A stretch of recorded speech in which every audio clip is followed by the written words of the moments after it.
Homies, homies, homies, it is time for donor, campaign. In the last session of TERATH'S Hunt, you managed to explore the depths of the cavern, at least to some part of it. The great hole that the maw of Bonemore left behind allowed you to access a lower floor that still seemed to have some significance to the upper parts of the tomb, crypt, and in your travels, you found a bunch of fish humanoids known as Clinto. They were recognized by Zazzle and I believe nobody else.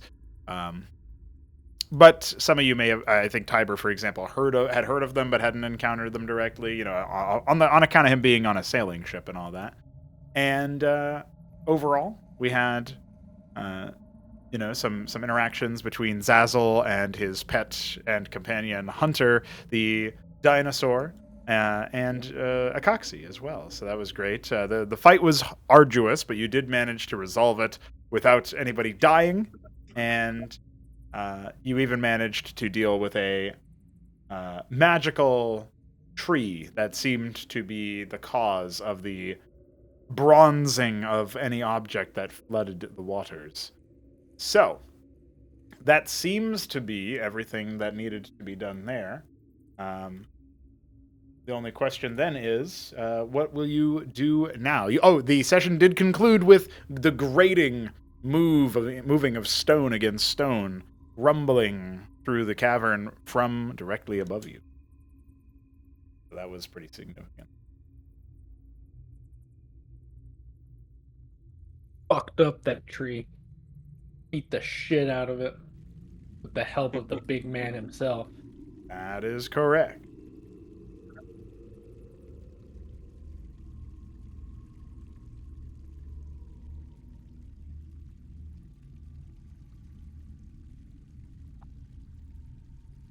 It seems our work here is done.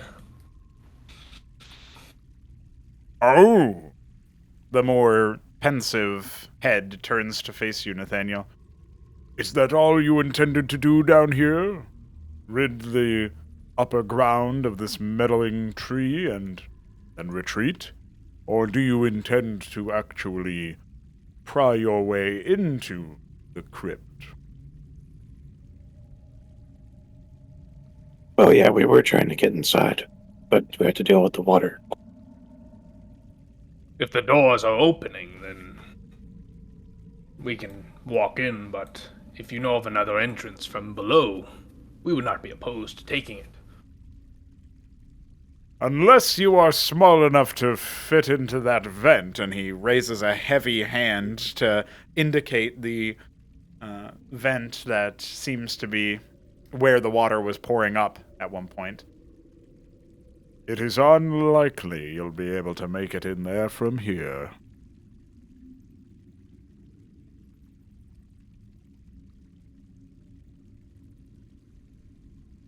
Then we will continue our investigations back on the surface. I'm sorry, you said the vent was too small to fit through? Everybody else is too small to fit through a very small vent that was designed for water, yeah, basically. Like, even a tiny-sized creature probably couldn't squeeze through that. Small spiders and stuff, like whatever, bugs could, but... Akaxia is not small. Too bad I can't summon bugs. You can, but you can't, like, see through them, or... I guess by word of the spell, you can't tell them to do much of anything, but that does feel like it's limiting. Well, you can cast magic through them, which is I do think it would be super epic to be able to summon spiders at my will. There's a ranger subclass actually where you become like the host of a swarm. I wrote a character concept for it. Shambler has a lot of character content. You're telling me that the doors up there aren't going to open? Quite the opposite. Didn't you hear all the grating? I'd be surprised if... And he seems to trail off for a moment before you hear a rather loud sound of something collapsing. stones toppling. Well, perhaps that's an even more punctual answer. Then the more brusque head pipes up and said, I think trouble. It certainly sounds like more than just doors opening. Well, we might be back, but now I'm curious what's going on upstairs. Looking to Zazzle and Kyle, Nathaniel say, You feel well enough for a fight still?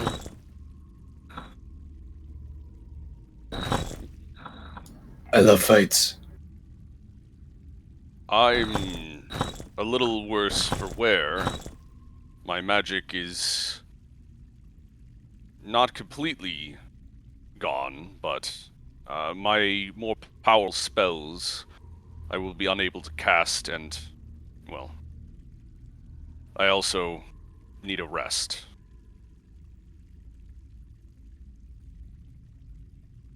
We'll consult with Leosa. Perhaps she'll have an aid for your more physical maladies. I agree with Tiber's urgency to investigate while the doors are fresh. We don't want to waste too much time and allow the orcs access at no cost. The healthiest of us should at least take a look. If anything, we'll keep a distance and regroup.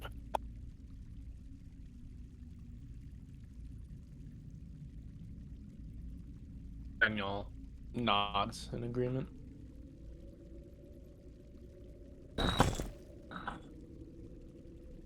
Seems like there's more shuffling of stone and clattering of metal upstairs. Too faint to make out any details, but certainly something going on up there.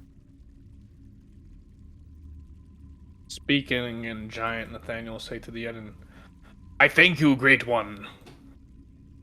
And although I am loath to ask any more service of you, it would be kind if you could give us a lift up to rejoin our companions more swiftly. I am not too busy as of yet, though we will see what this meddling with the waters has brought upon us all. And with that, he promptly begins trudging, lumbering towards the entrance to the cavern. did he respond back in giant or in common? Come on, Hunter. In giant. Okay, so Nathaniel will inform the party what he said in common before we set off to follow. How to control Hunter. Yeah. That's one less thing for me to do, so I appreciate it. You should be able to select both of them at once if you drag, like an RTS game. Oh, okay, yeah. Yeah. Yo, my real-time strategy D&D? Yeah. Yeah, if you get 5 of those, we can have an RTS campaign. Oh. That was kind of what Okay, part of there you go. it, not exactly our real-time part, but that was kind of something that was discussed. I'm guessing that we just have Ecoxy skittering up. Is that correct? Yeah.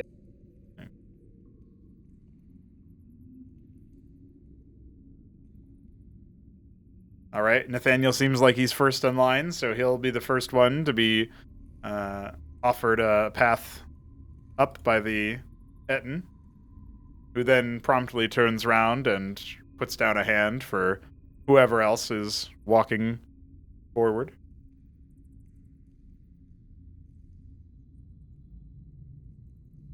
Uh-oh, I don't see Leoza here. Yeah, don't go too far now.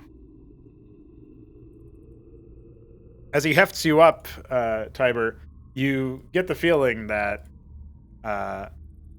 he's noticed that you are more dense and heavy than the others, and he says, "Glad to know that you are eating well."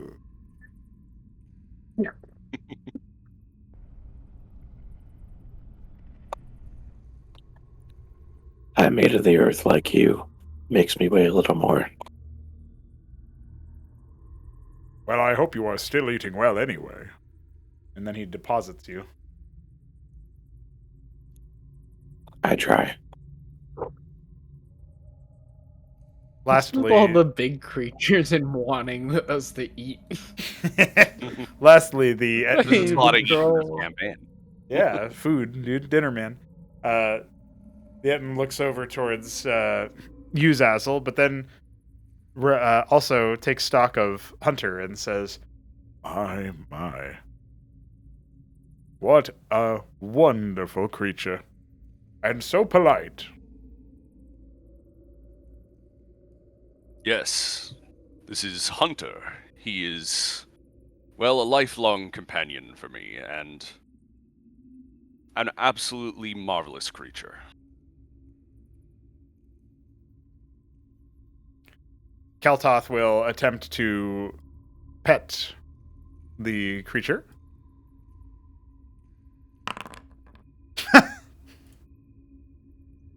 Keltoth has Oh. good dice. Wow. Wow. Can I get that guy's dice? He knows how to handle dinosaurs, I guess. Yeah. I guess you can you can decide what I was Hunter does in there. response to such a excellent role. Oh, he probably actually, like, you know how cats will like push their head into the Yes. hand as it comes to pet them. He'll probably do that, and you'll hear the sound of almost like a bit of purring coming from Hunter.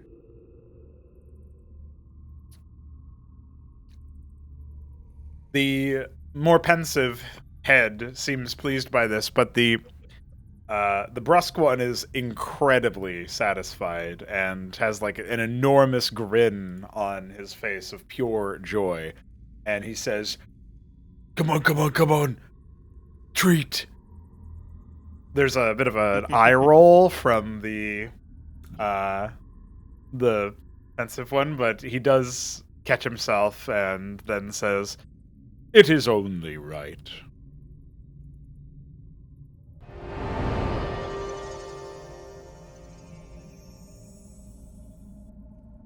Making a signal with his hand, the great one that is not currently actively nuzzling Hunter, the Etten seems to draw upon some unexpected well of power, of magic, and out from in its open palm as it extends it forth, 10 very delectable looking berries appear in the creature's palm, and he offers one to Hunter, who I'm guessing is going to promptly devour. Yes, he's going to gobble it up immediately. With a smile on both faces, the Etten turns to you and hands moves to hand the rest of the 9 berries to you. Oh, Zazzle's gonna actually look a little surprised and grateful as he takes the berries and says, "Thank you, Etten. I appreciate this gift. I was not prepared to receive such gifts, so I am unfortunately found without any to give you in return." Fear not. Entertainment for this one is rather rare. That is a gift unto itself. Now, just keep in mind that you must feed those to Hunter or someone else, and do so within a day, or they will no longer have as many properties as they ought to have. I mean, they're still delicious enough. It's that you won't feel the vitality coursing through your veins otherwise. He then offers to pick you I up. see. Zazzle will climb into his hand. I don't know if he'll take both Zazzle and Hunter at the same time, or if they're going to go one after the other. But either way, There seems to Zazzle be will enough say- room, so so it looks good. Right? Yeah, I would assume. Yeah. So both of them will climb in. Perfect. Righty. Just like that. As you are deposited with Hunter onto the upper ground, the Etten gives a wave and sort of gestures towards back towards behind him and says, "I do have a bit of a meal to finish. However, perhaps we will meet again." It would be an honor, Nathaniel says. Especially if you have Bulette that I can have. Nathaniel ribs the Acoxy. The Akon. Well, the Etten says, "Huh! I think you're competing for this one's stomach, and I don't think you'll win. But maybe we'll have a little friendly contest one day. Good luck." And he begins to I would disappear totally win. into the depths.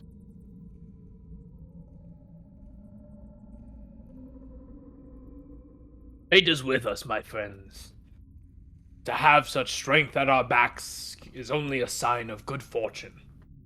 Let's gather the prisoner and reconnect with Leosa quickly. We are incredibly lucky that we met possibly one of the most polite Ettins in the world. How polite can he be? He didn't share his meal.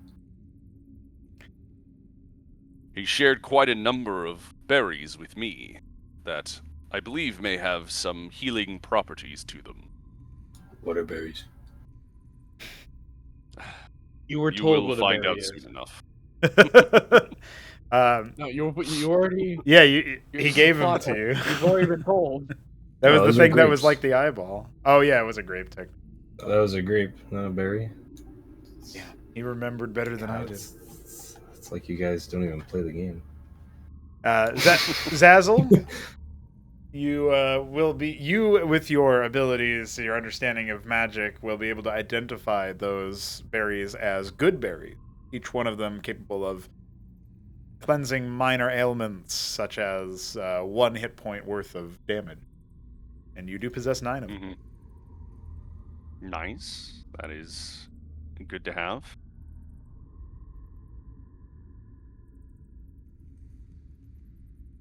We will probably eat them soon, but I figure we'll go to Leosa first. We'll want to keep a few just to get people up. Well, yeah, not gonna eat them all, but You put it in I do their have mouth 3 and make them HP. chew. That's Yeah. right. Yeah, it would be an action, but yeah. Oh, how tall is the ceiling? 20 feet? Yeah. Yeah, that's where I was trying to be. Guys, I see Leosa. If that's real. Lead the I way don't know then. if it is. Yeah, it is. Oh, So it is real? So,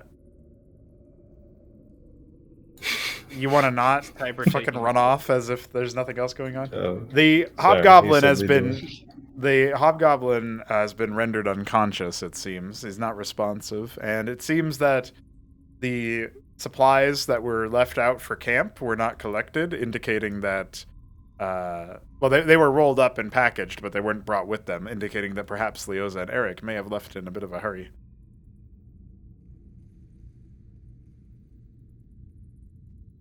Cyber is gonna I'm, smack the shit out of that hobgoblin.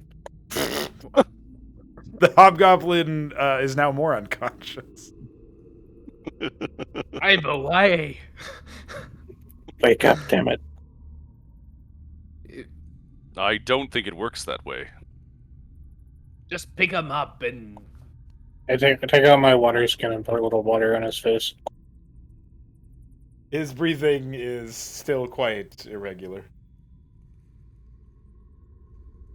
Isle says that he can see Leosa. Pick him up and let's move.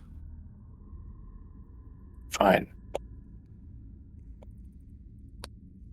I pick up some of the rope that was used to tie him and start dragging the hobgoblin. Excellent. All right. Well, Oh, I see dead people. Uh-oh. Hey, this isn't Warcraft 3. that doesn't work here. As you round the corner, I you'll can see them in the darkness. as you round the corner, the remains of a sort of elven or human skeleton appear before you. They seem, cleaved by a sword, but there's also, some gear scattered around, a helm that's been damaged, and a spear that's been broken in two. Is it okay if I go this way, out of character? Well, you can, yeah. I just didn't want you going immediately before anybody else did anything, because you would have just been awkwardly waiting Okay. over there. It would have looked really Sorry. silly. Yeah, it's Nathaniel told me to, so I listened. Yeah, he said you lead the way, and then you just decided to skitter on the ceiling, which is pretty funny. Yeah, Just ignore Well, everything. that was the Yeah. that was the whole bit. That I'm leading the way. Nathaniel says to Tiber, I believe now would be a good time to speak with the ring woman. See what sort of guardians may have assaulted our allies. I want to see if that door is open first. Nathaniel proceeds forward. As you walk on by, Is there a weapon? a broken spear. It's not worth anything. Damn it. I can't even use the point as like a bludgeon. A broken spear is a club. Can I That's add not it broken. to my inventory? It wouldn't be very good as a club. It's like. Yeah, guys, a broken spear would be pointless. Okay. Fucking got him. I'm fine with heavy stick. Got him. Absolutely. Give me 25 weapons, Pronugo. You'll earn some later. Oh, there they are. As you round yet another corner, Okay. resting against the pillar, it seems that Leoza and Eric have found an interesting relocation spot near the much slower running water. Leoza, are you alright? It was not I who took a bit of a skeletal spear to the armor. Eric is fine as well, however, just a glancing blow, is that right? And Eric gives a nod without any sign of too much injury. We were beset upon by that fellow over there, indicating the skeleton. Seems that the disturbance caused by whatever was going on down in that hole brought something to the forefront. It looks like the crypt is still closed. I was hoping that the doors would have opened. Yeah, we had a lot of fun down there. I died twice. It doesn't seem to have stopped you. He looks up at you. Yeah, that seems to be a new thing.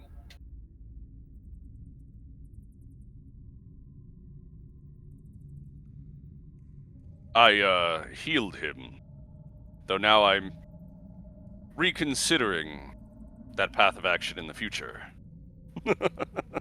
What did I do? To Nathaniel, Leoza says... You're you. Got him. To Nathaniel, Leoza says... Well, they had opened. Then they had closed.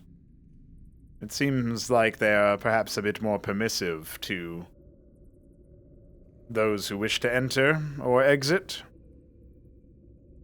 But I haven't had the time to identify much in your absence.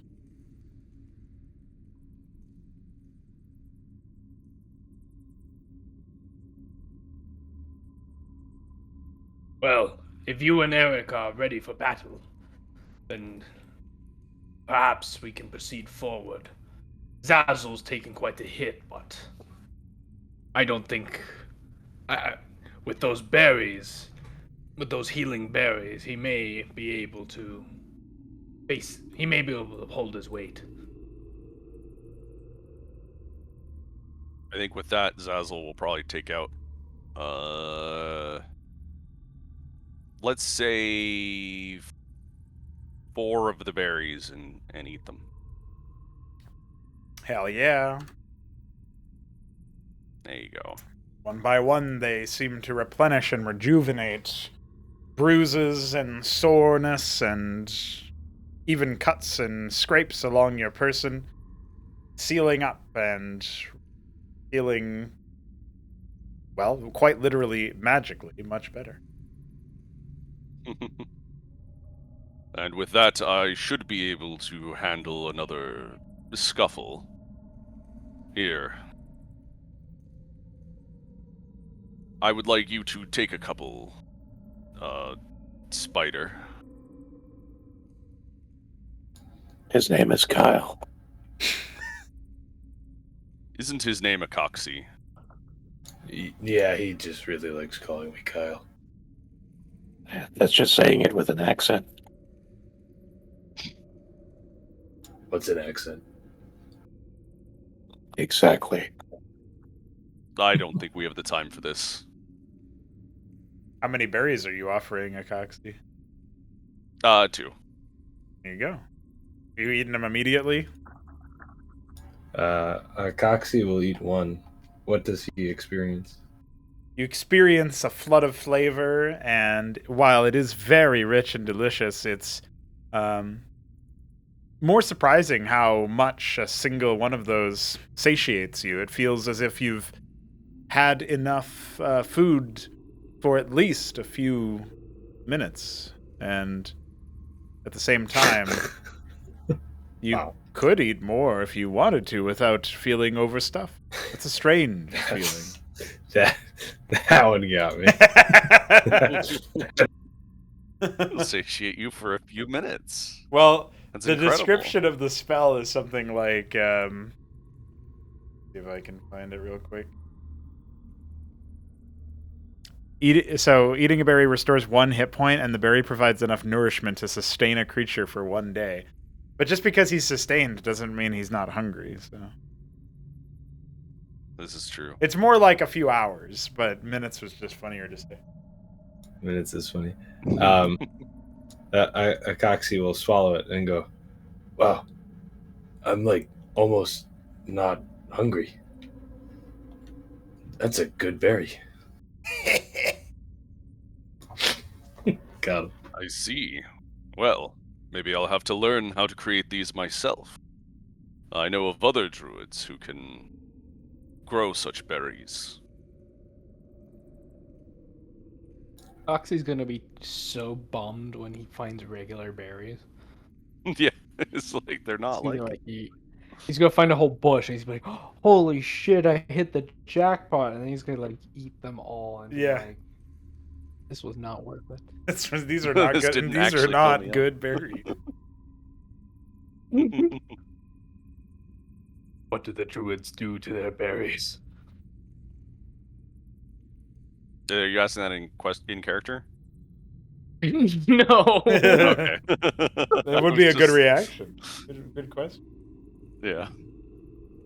Nathaniel will look at the berry suspiciously now. That they are associated with Akaxi's approval. Leoza and Eric stand at attention and make ready to back you up as some of you approach the door. Tiber, as soon as you make physical proximity to the slab, there's a telltale sort of grinding and clicking that seems to occur. Why would you? Jesus Christ. That's -2 hit points. No! Yeah. Nathaniel did nothing. Nathaniel did nothing. It was me. It was me. Well, let that be a Do warning. you remember that video I sent you of having you have what is it called? Anti-inspiration. Yeah, I get to use inspiration to fuck Yeah, with you. yeah, yeah. You That's get a, to use inspiration. that's a good one, against actually. us. I should use. That should be That's that what should that be is. anti-inspiration for Nathaniel. No. Well, from this point onward, the not opening a door without say, just to check because you're personally curious shall be anti-inspiration. I think that's a good. I think every time he does it, you should delete one of his healing potions. Oh, as soon as you somehow, Nathaniel, your healing potion bursts. Ah, jeez. That'll take forever to polish off. And you don't have any more now. Sorry, he actually doesn't have any anyway, so that's not very helpful. You just take one of my weapons, obviously. Your weapon just rusts on, like, out of nowhere. It turns to copper. Like, it bronzes, like in the river. That would probably have made it more powerful, though. Missed opportunity. All right. Would it? I mean, it's steel weaponry, so it feels better than bronze. Oh, if it's like wood, then like a javelin or something. Oh, shit. You're right. But then it would be heavy. Yeah. Tiber, as you make physical contact, physical proximity, that telltale grinding indicates that you seem to your mere presence seems to have triggered some sort of mechanism. I wish I would have done this earlier.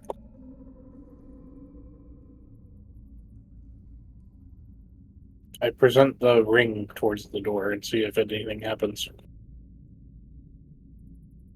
The ring seems to, by itself, not have any reaction in terms of proximity to the door. But there's another few clicking mechanisms, and then, perhaps to your surprise, but certainly to elation, the door does slowly slide open, revealing a well-lit chamber and what seems to be some sort of mausoleum. That's totally not a demon. All right, this is it, boys and girls. Everybody get in the crypt. Okay. Nothing. Uh-oh. I see Ghost Woman. I see the Ghost Woman. Nathaniel proceeds very cautiously. Weapons drawn. I like that he is very cautiously the first one in, very far away from everybody else. But I understand what you mean. He's not gonna back away from being the first to the fight. It's just Yeah. he's ready to he's ready to dodge out of the way,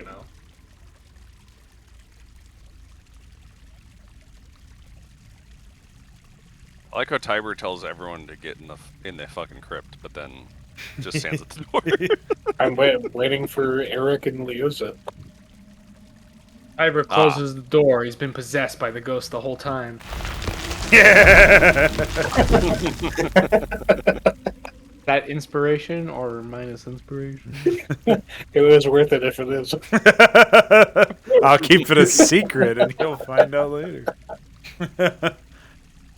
EM rolls a 1d100. It'd be fucking hilarious. He just shut the door and walked away.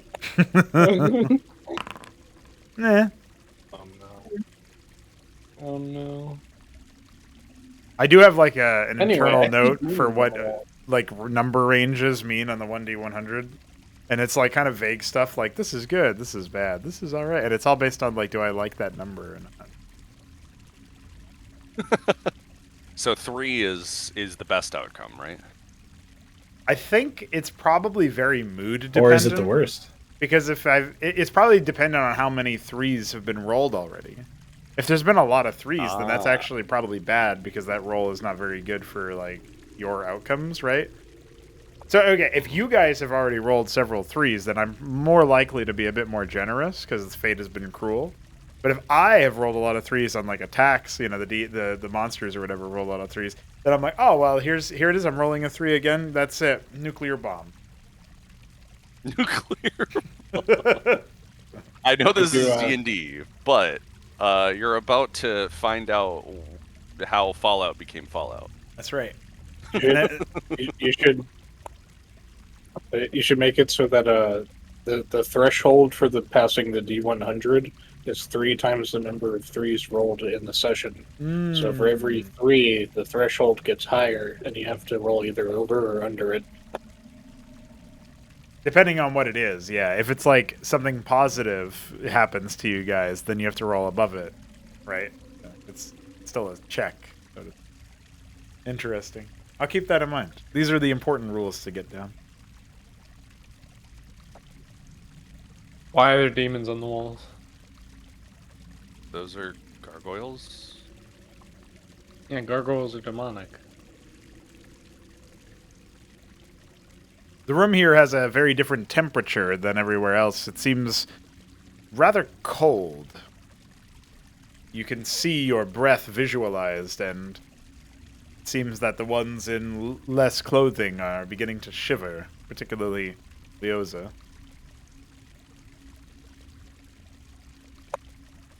Tiber will attempt to communicate with the ghost, and he will think to himself, All right, we're finally here. Now what?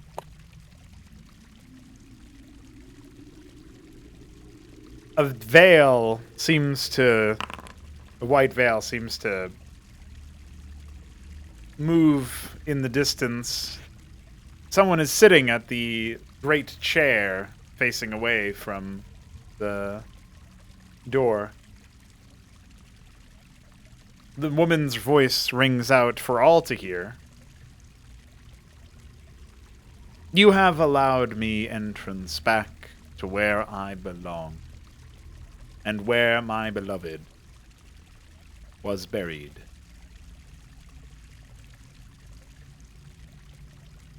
There seems to be an uncomfortable tension in the air, as if something is not yet as resolved as was predicted. Then suddenly the light behind you goes from a cool blue to a very vivid red, and warmth begins to spread as the light switches seem to occur on all of the great lamps along the wall. The room is now bathed in a more saturated color. And there is... Akaxi would like to... Mhm. Sorry. Akaxi would like to prepare an action to shoot a webbing net at any aggressive creature, the next aggressive creature he sees. Okay. And also, Tiber, do you still have your torch equipped this whole time? Because we forgot to turn your light off, if so. I probably put it away when we came back up. Okay. In that case, I will say that your light is off. Okay. There is an anger, but mixed with sorrow, and it seems directed outward and not at one individual. This woman has entered some sort of stage of grief as she wails, "The man whom I loved and pledged my essence to was buried here." And she gestures a long arm, longer than what should be possible with a traditional human or elf anatomy, extends quite far from the chair towards the vine-covered, overgrown crypt. And as she does that, its light, too, shifts to a very reddish hue. Yet his remains have absconded. Someone, something, has taken them. Her fury is palpable. She is not pleased with this turn of events. How could that have been possible with the doors closed?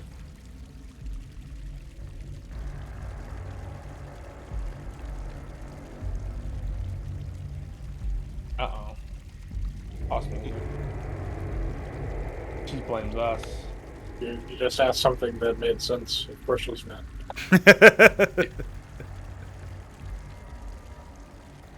I know who is You're not responsible. emphasizing with me. She hovers a great many feet above the chair and turns to face you all. The one responsible for this has betrayed me many times. And it is her spawn, there's venom on that word, that still haunt my progeny to this day. You have already encountered them.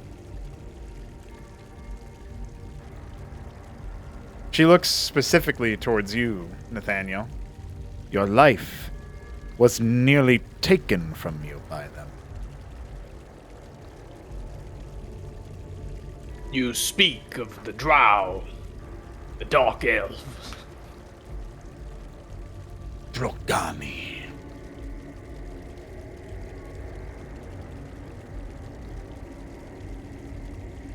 Only they could interrupt our magics without destroying the mechanisms. Only they could understand enough about our magics to frustrate them and bypass them.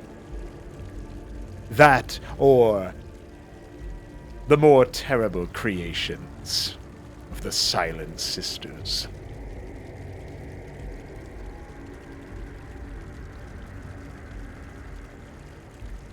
And what would they do with the bones of your husband? At this, the woman raises a gnarled hand, more resembling that of a skeleton than a flesh and blood creature, towards Tiber. The ring.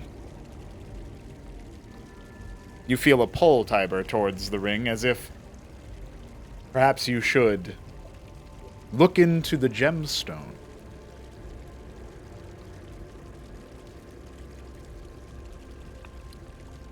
Looking at this ghost for a moment. This is the same one I've been talking to, right? Yes, it seems to be exactly the same, although her figure is perhaps a touch more deathly inside this mausoleum. We can cool, so you're not going to do anything weird, right? I will show you and your party the answer to Nathaniel's question in the only way I know how.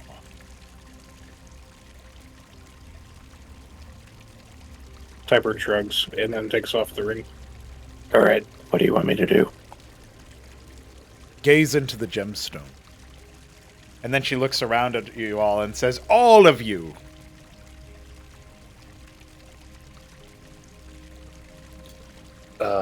Nathaniel utters thinks of a prayer to his lady before complying. Wait. He asked, why doesn't he look into it first? It is too much for one soul to bear.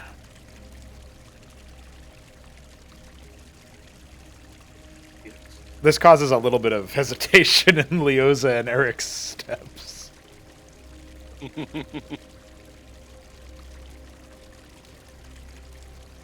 Sounds Well, like this I will can be carry the more- burden of 3 if you do not. If you feel your constitution is not strong enough, Lady Leoza. As well, and I will not demand more service of you, Brother Eric, if you do not seek it. Well, when Leoza steps forth, Eric seems compelled to do the same. Is Akaxi also moving forward? I saw him move a little bit, but... Coxie would like to put one, main eye on the thing, and then a couple of his smaller eyes on the ghost. Okay.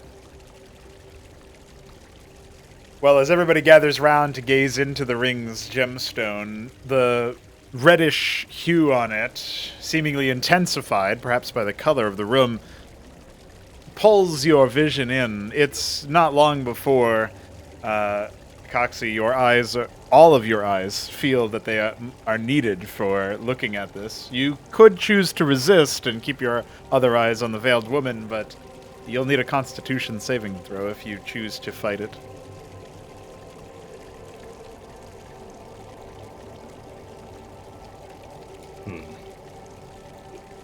Can I do something? Sure, what is it? I'm gonna tap Nathaniel on the shoulder, and then I'm gonna point up and say, "Hey, what's that?" Nathaniel, if you would like to look away from the ring, you will also need a Constitution saving. I'm gonna insight skill check if this is just him trolling. Nathaniel knows that you're trolling and just stares into the ring and Oh, fuck! He doesn't. He doesn't. you know, you're really abusing the trust of the man who's in this because you saved his life. Does Akaxi Alright, know that? Tiber could How never Tiber lie is. to me. Nathaniel thinks Tiber wouldn't fuck me over. Wow. well, Nathaniel is not responsive to your request, Tiber. Whether he even heard you is not yet immediately apparent. Champ. Does Akaxi know he'll need all his eyes, and does he also know like that there will be, like, does he know he has to make a Constitution saving throw? In the sense that your eyes are being, it's like your mind / your eyes are being pulled to look at the ring's gemstone, and it takes resistance to avoid it that you would have to choose to opt into, is what I'm saying. So you could just look at it and say, I give up whatever I was looking at the lady for, or you can choose to try to stick with it. That's your choice here right now. All right, so your eyes are still able to look towards the woman, and you'll see her have another one of those graceful arm movements, even though it looks perhaps uncanny with a more skeletal figure. And the ring seems to then shine a bit brighter in light, as if it itself is becoming a source of light, and in the process it, rather than blinding you or making your eyes uncomfortable, it actually seems to soothe any worries, any tension for just a moment. You feel your pulse start to quicken. The heartbeat in your ears feels weirdly out of place for when you were just feeling a little bit calmer, and then you realize it's not your heartbeat, it's a different heartbeat. It's perhaps a chorus of them. A regular pulse, but of many components, and your mind is consumed by a vision of this barren underground, some place here in the Tenebral, you think. There are enormous crystalline spires of red, pulsing, beating in the same way as a heart might. Perhaps immediately inspiring these memories of the crystal spire that you found this cursed ring in. But something is different about these crystals. They're much larger, each one of them themselves the size of a home, perhaps even a church or a temple. And within them is not just blood or life essence, but a consciousness. A soul. And not just a soul of an average mortal. A soul of something empowered through decades of service, and something that is not possible without the union of two very potent individuals. It dawns on you then that this is the spirit of the woman's partner, the woman's husband who has had their remains stolen, and that this may not yet exist, but this is what the Drow's designs are. And as this vision starts to fade away, there's the soft sound of grief echoing through the halls, and you realize that you are hearing the woman in this moment letting out the last few laments of a grieving widow.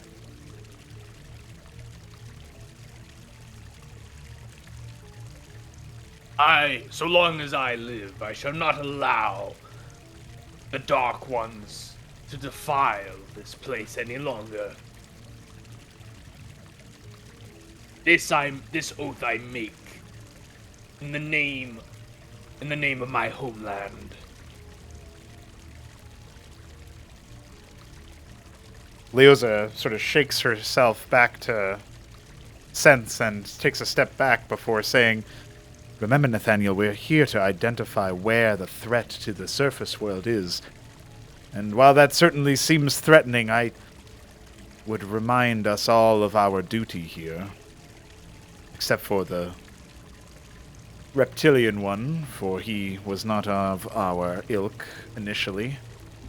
His duties may be different." I am convinced that the Drow's presence is intolerable.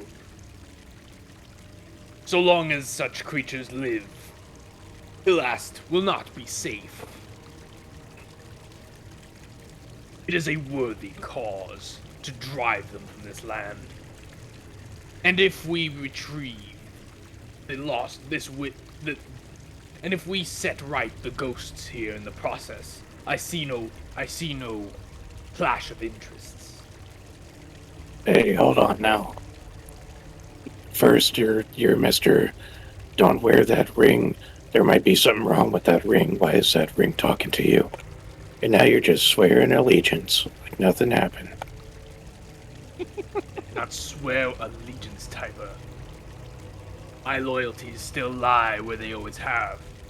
I've simply sworn to destroy evil where I see it, clear as day before me.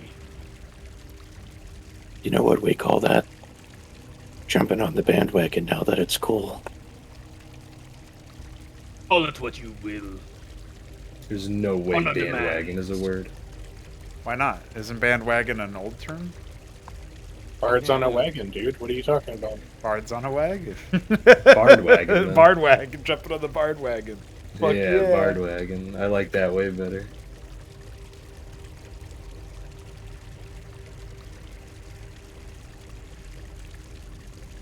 Besides, Nathaniel motions to where his armor was damaged by the drow blade.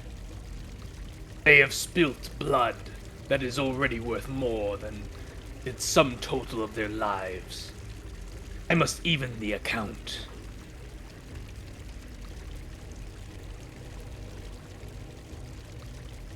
The sorrow seems to have been somewhat alleviated by these testaments, but the woman lets others speak before continuing, though you can tell there is some desire to follow up.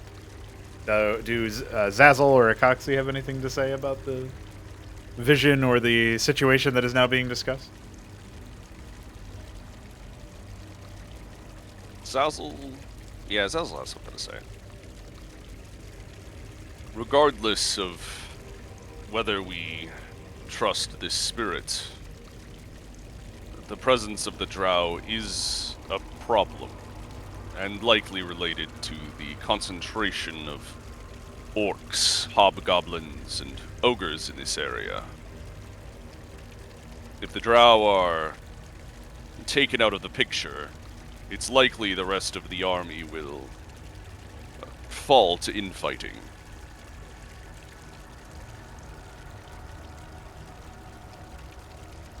Yeah, I would never fight my own friends.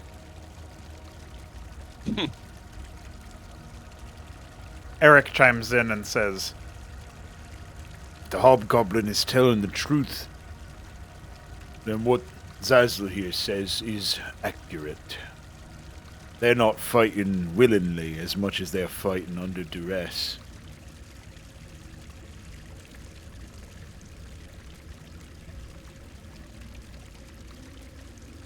We are foreigners in these lands. We cannot really make the judgment either way. But it is obvious to me that, regardless of whether or not the Horde shall shatter and break with the execution of the Drowish command, that it is right to seek out and destroy them.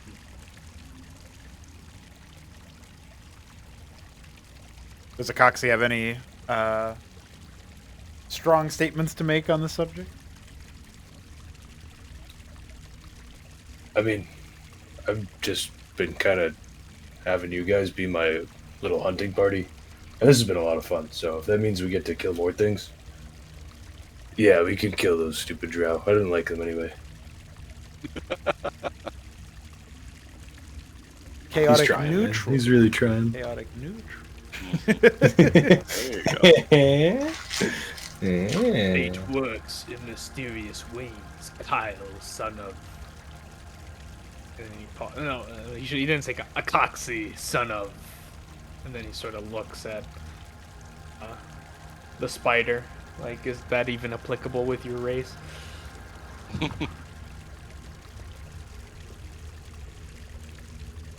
Akaxi's never heard that kind of, like, saying before, so he has no idea what you're saying. If he did, there'd be a sudden urge to be like, so, Shagrath, son of Shagrath, son of Shagrath. Where did that come from? Zazzle turns to Akaxi and says, I believe he is asking the name of your father. Do you know your parents? I know my mom. Well, then son of your mother's name, I suppose. Yeah, son of mom. What a fucking line. Holy shit. Son Well- of the cabin mistress, I.W., sir. And Nathaniel takes a dagger and lightly taps each shoulder. I'm on the ceiling, buddy. Oh, well. He can tap himself. Oh, Tiber, hold me up. So I gotta. much better, dude. Tiber, hold me up. This I is a gotta real tap. I gotta cursed item. moment. instead, he makes like a sort of like sign in the air of like some sort of holy sign that he traces in the air pointed towards you. There you go. It seems like a strange tradition, but I'm sure Akaxi appreciates it. He's literally a foreigner. I don't know what that means, but if I think you like me, so hell yeah. I increased your dignity tenfold. Not much, considering we're... But you should use this title among civilized folk. I don't know It what will help digging make has to up do with for any of the- this, but alright. A sudden change in the light may catch your eyes, and the woman, seeing that the party seems to be in some agreement, soothes her fury and rage, and the room returns to mostly its original color. The looming, flickering red over the absent cavern, or absent tomb, set aside. She gazes upon all of you and says, "The quest to defeat the Drow will take of much from you. It is not something I can ask. It is something you will need to seek out yourself, but if you do take up this cup, I am able to offer what remains of my power."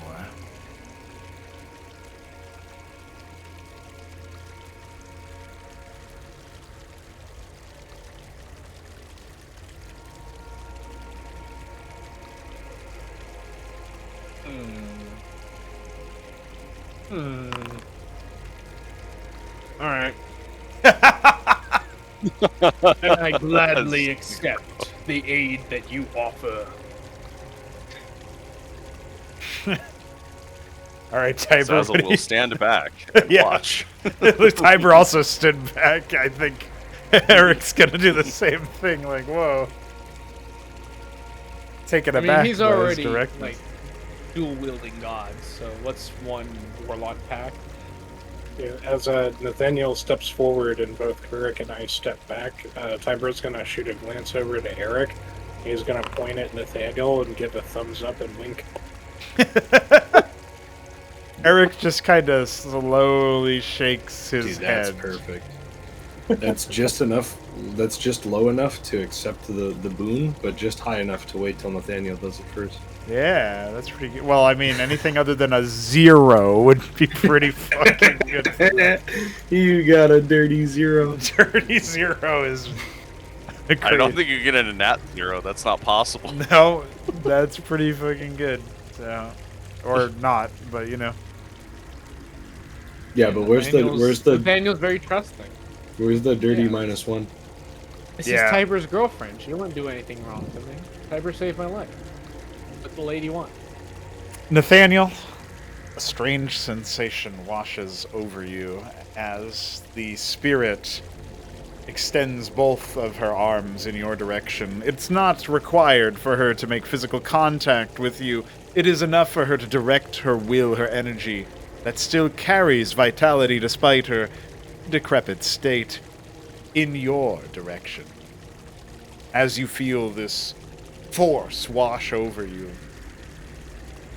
your bruises and wounds that still remain seem to dissipate for a moment. Any leftover tension that may have been caused by the exertion and the wandering and the battling washes away. And in that time,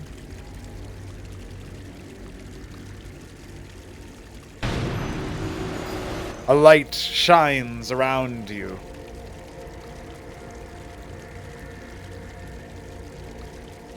Oops, that wasn't supposed to be a public roll. That was just for the effect. And you feel this surge of power.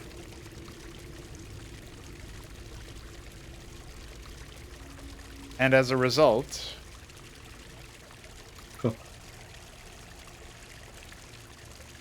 advance to level 2. Oh, Oh shit! Oh damn! All right. Coxie will stay on the ceiling, seeing that Nathaniel just got bathed in the sun. He might not know what the sun is, and will just wave all of his arms, other than the ones that are holding him on the ceiling. All right, Nathaniel, before I move on to your compatriot here, the woman and her energies linger upon you. They seem to be offering you a choice. Should you pledge yourself to the ultimate retrieval of her lover's remains, as you have said you have? Should you make this promise? She seems willing to offer you another bit of power.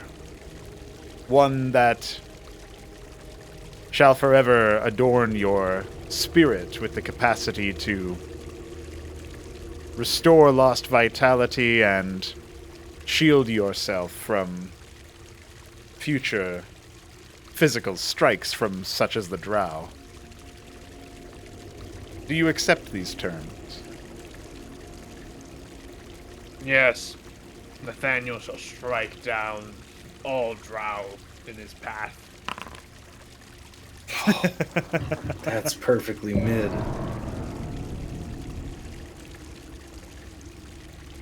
Nathaniel, you are left with many changes in your mind and your spirit, and it would seem that you have much reflection to do. But you have never felt better.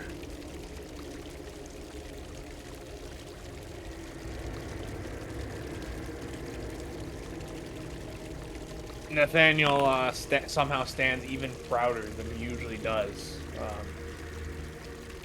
His features hard and stoic as he accepts these gifts.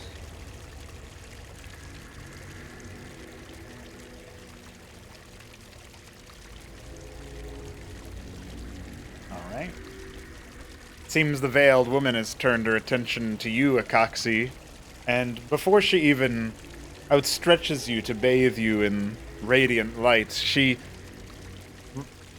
hesitates, not quite recoils. Her energy wanders around yourself, inquisitive. So, I actually have a good reaction for this. Akaxi is like seeing this unfold, and he kind of like puts his hand up, like the 1 minute finger, and he goes, actually, maybe someone else can go before me. I have some things to maybe talk about. And he'll skitter over to this pillar. And he has no idea what he's doing. He has no idea if Shagrath is real, stuff like that. But he'll think about how he usually feels like when he's ravenous with the hunger or when he's like coming back from the dead. And he'll go, maybe I shouldn't take power from her if you, Shagrath, could just give me more? If you can hear this? And he'll wait like a minute or two, depending on how long if there is a reaction. Okay. Interesting. Basil is going to facepalm as he hears. Well, wait, is Akaxi saying all that out loud? Yeah, if he says out loud, Nathaniel's gonna. Oh, be is like, he? "What Is he? Yeah, he might not be. No, he's like thinking it. Yeah, he's thinking okay. it, like almost in prayer, but he has no idea what a prayer is. So he's like really trying to invoke Shagrath, but has no idea how to. Interesting.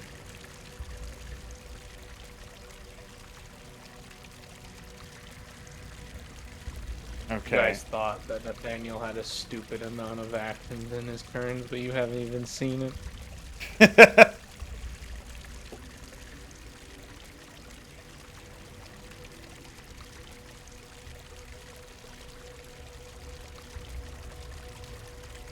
There's a sudden change in the air, Akaxi, and while the room was previously cold and then warm and then cold again, it now seems to be at a neutral temperature, but none of the rest of the party will notice. For you, Akaxi, it's almost as if the air itself does not move at all any longer. A strange staleness to it. And then the absence of air at all, except your body does not cry out for oxygen. You do not desire more air to breathe. You are in the shadow of something that obscures all, even the very air that you wander through.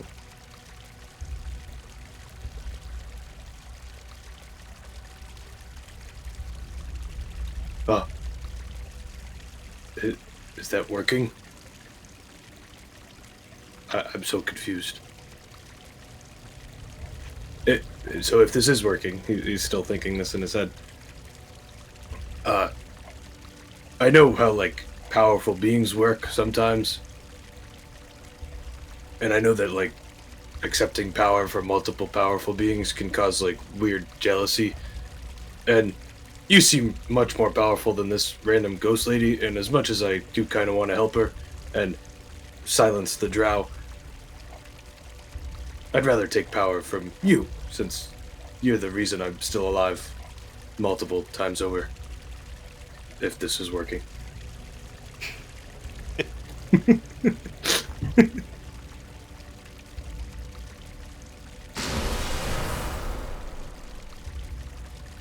You are now encased in a pillar of undeniable light, but light is maybe the wrong way to describe it. It's more like a focus has been placed upon you.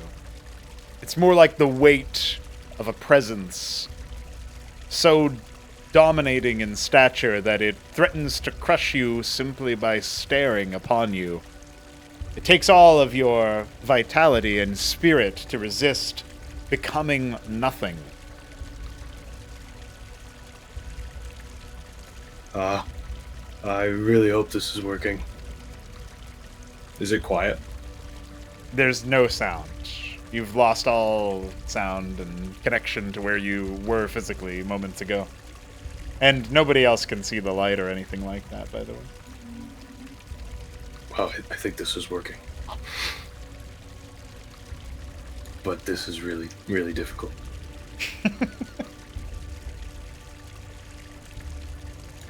There's no way you planned this?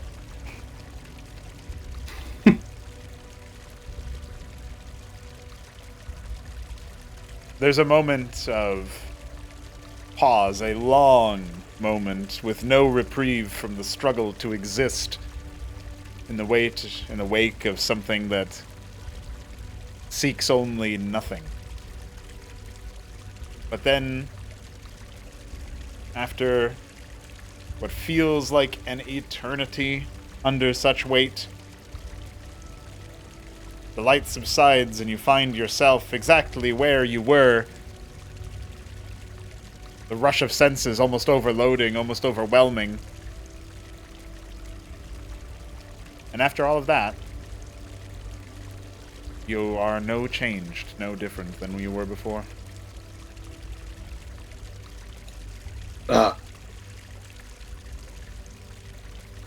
What? He says that out loud. While that has gone on, and Akoxi has been over by a pillar doing nothing, has anybody else stepped forth for the power? Has Nathaniel maybe encouraged anybody to? I'm curious, just out of my own personal curiosity. I think Zazzle's curious, but not necessarily convinced. Actually, could he make a check here? Yeah. Do it up. So he's gonna make a check about like spirits of this Nathaniel nature. tries to look as impressive as possible. Oh shit! Yeah, Nathaniel looks fucking. Nathaniel looks like he is Giga Chad, dude. Holy fuck! Natural 20. But yeah, Zazzle wants to know from like his own knowledge of maybe religion and history, what making deals with spirits like this, what that entails. Okay, so you can roll me a history check, unless you're more proficient in religion, in which case you can do that. It looks like you are, I'm definitely you can do more. religion. Yeah. Go for it. Okay. 16, not bad. Zazzle, your knowledge of the rites carried out by powerful spirits to imbue others with power, particularly if it's part of their power, their vitality that's left over in death. Your knowledge is that they typically do come with some strings attached. In this case, the deal was uttered and enunciated as progressing the remains of this dead woman's lover to back to where his rightful resting place. And if you do that, the power should have no ill consequences. So far, the spirit has not been beguiling or, mistrustful. However, you should be very interrogating about any terms or any deals prior to your choice, in making a decision to engage in it. That's your recollection and your understanding of it. Okay. So, Spirit, it appears that you do have power to grant us. However, I am curious, if we were to fail in this quest, what would be the consequences for us?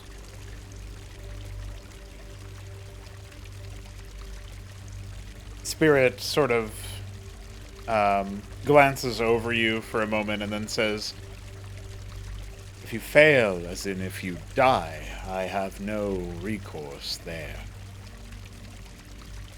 If you wander off and take my life essence away from this place without resolving or returning, there will be comeuppance, but I will not take your lives."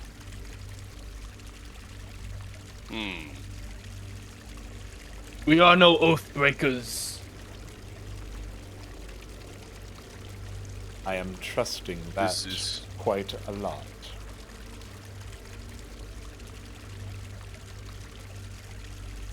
My word is... Well, let's just say I try to keep my word as much as I can. The question was really, what if there were a situation where we could not return the corpse? The drow, well, let's just say they aren't the most respectful.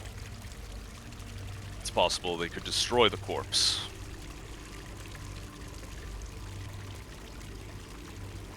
Setting aside that I do not believe them so rash as to discard such powerful remains, if they were to destroy the corpse and you were able to bring me evidence of such action and brought them to justice, I would grieve for 1,000 years, but I would not view that as your failure.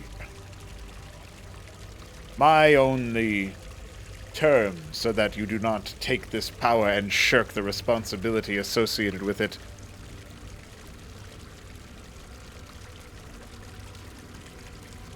once your time is done here, and you have done your best efforts to return my lover to me, you will keep this vitality. Or you may return See, it. I am satisfied with this answer. I planned on dealing with the drow anyway, so it is not much to ask that I return the remains once found.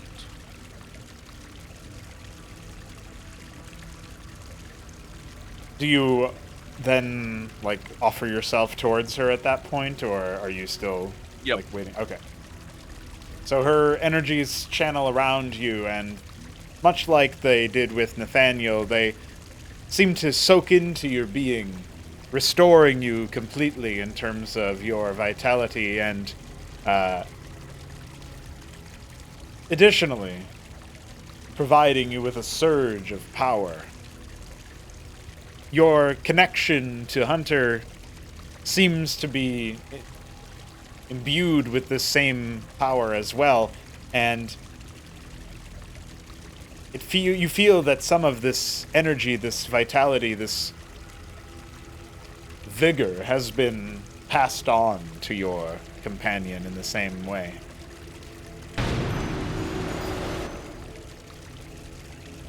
Nice.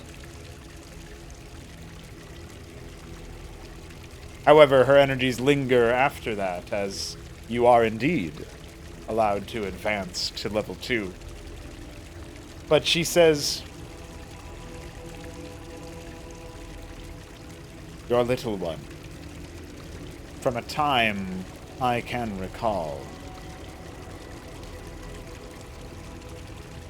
I may strengthen him as well, but it would require that you make the pledge to return my husband's remains, and let not the drow nor any others destroy it or bar you from it. If you promise this success, then I promise you more." I promise. I will do whatever is within my power to return your husband's remains to its rightful place.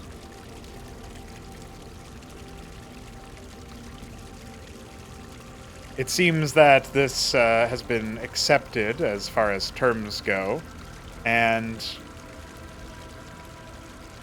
Hunter is the next to be empowered, imbued directly. It seems like his vitality has surged in a manner that was not immediately expected, and he lets out a roar the likes of which you've never heard him manage before. A roar of triumph.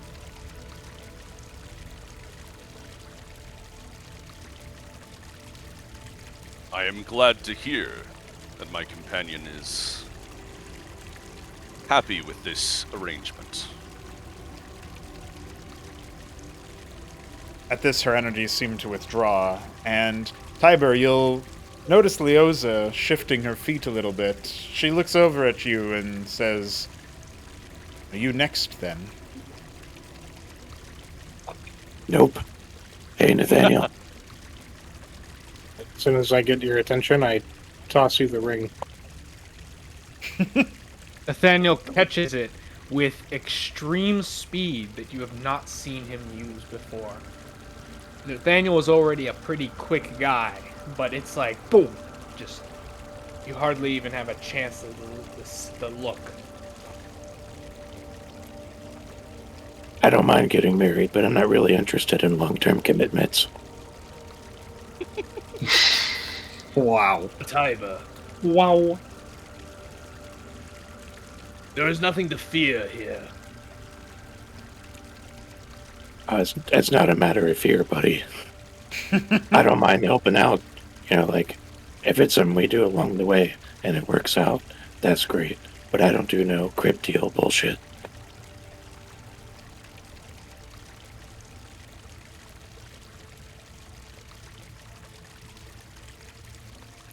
You guys can do whatever you want. I'm gonna go. I'm gonna go take a breather. Interesting. Looking to Eric, Nathaniel says, And you, brother, will you take up this cup? Will you join me on a holy crusade into the darkness, as you already have? Eric seems a little bit unsure of himself, and he says, "Well, right after I check with Tiber, he doesn't seem himself right now.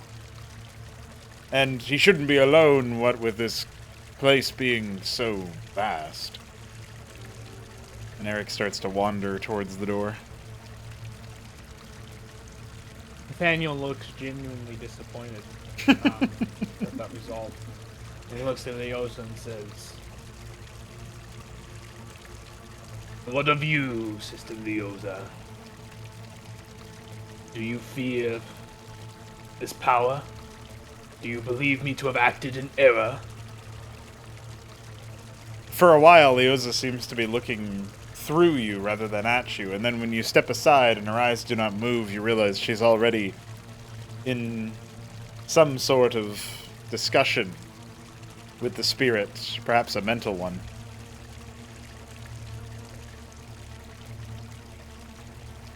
Light seems to bathe her in much the same way as you saw it bathe Zazzle and as Zazzle saw it bathe you. And then, curiously enough, her face seems to change, to morph for a moment. It's not something you've seen before. Not something any of you have seen before. he's a changeling.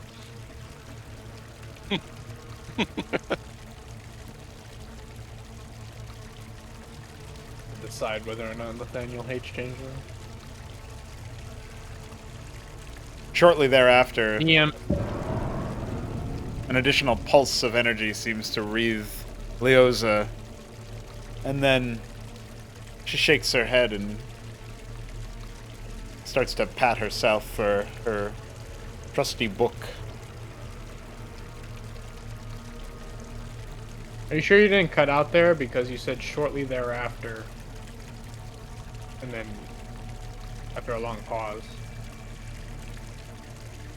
I didn't. Maybe I cut out. I didn't. I don't know if I did. Did anybody else hear me not say anything after shortly there?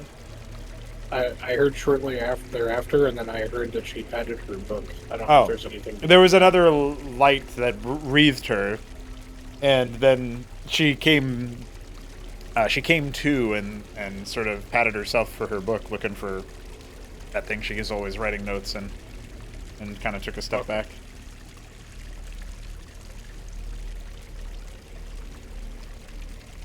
Then we looking to so Kyle hasn't accepted, and it's just them three. It's only Nathaniel. Akaxi so far that hasn't done it. Looking to Akaxi, Nathaniel say, You of all creatures, I am surprised.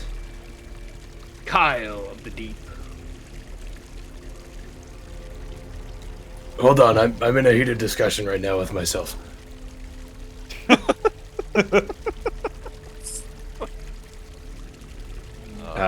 Akaxi will go back to thinking his words, saying, Come on, Shagrath, you know I can handle it. I mean, I almost died a couple times. Like, it seems like a really bad idea to take this very loud creature's power.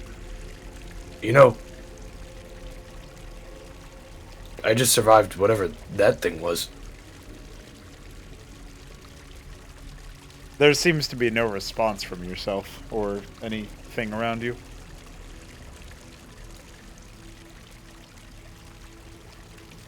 He'll skitter back in front of the ghost, and he'll look to the ghost and say, You know, lady, this is gonna be weird for me. I think this is one big test. In a way, like, the whole fate thing that Nathaniel mentioned, like, I don't know. I politely decline, but I'll still help you with your problem. She looks unsurprised somehow by this and gives you a slow, thankful nod and says,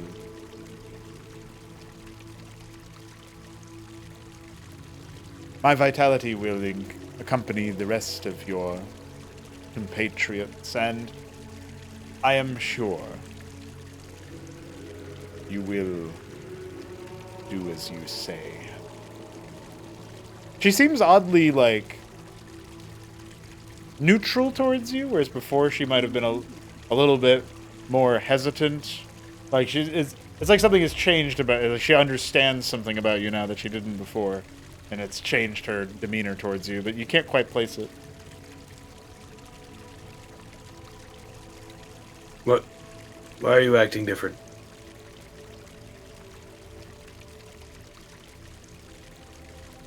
She has her head kind of leaned back a little bit as if sizing you up from a distance.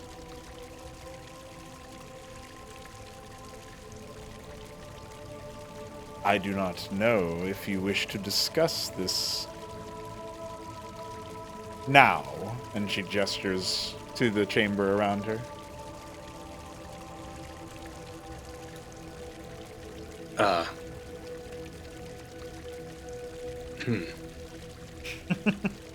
So the Nathaniel listens intently.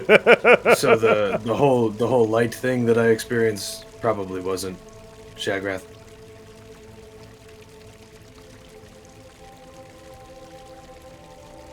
She gives you the spirit in a veil equivalent of raising an eyebrow and says,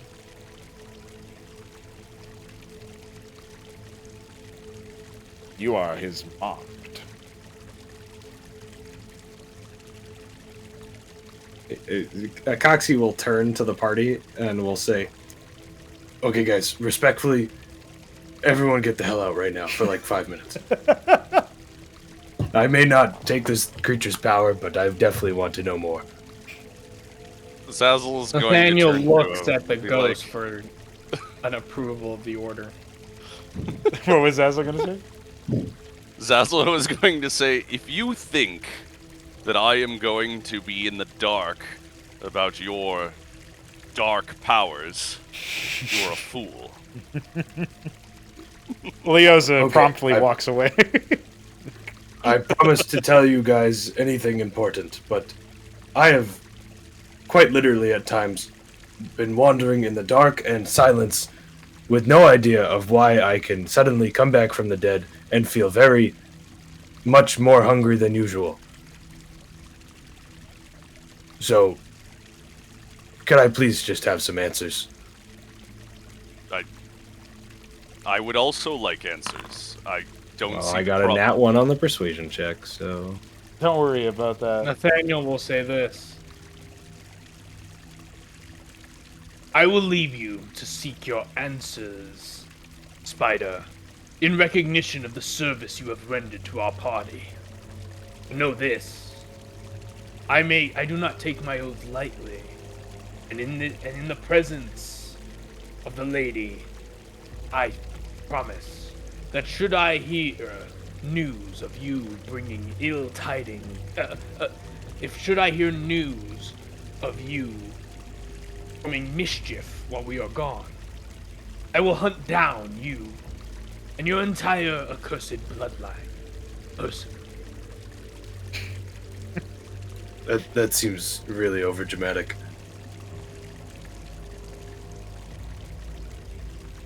What did my mom do? Nathaniel looks dead serious. Of He course, says- Nathaniel. Birthed you. Okay. Well, that means you can get out now. Dude, you can't insult the Nathaniel moves to leave. Aaron asks mom. That's rude. Hey, he's gonna fucking rip and tear. All right, Drow, Zazzle, what was your Aaron, reaction all to of Kyle's, Akaxi's request? I suppose everyone else has decided to honor your request, Spider. I am considering it, but just remember, Shagrath is a god of death and silence. It is not to be trifled with. I would suggest you be careful. I will grant your wish, but do not make me regret it. Before you leave, Akaxi will say, I appreciate that. And he does look genuinely honest. And then he says, and to the not trifling thing, that is something that I can sort of agree with and makes me feel like I should probably have more information about what I could be getting myself into. Indeed. Just do not think that these powers come with no consequences. I will leave you with that. Come, Hunter. Hell yeah, Dino.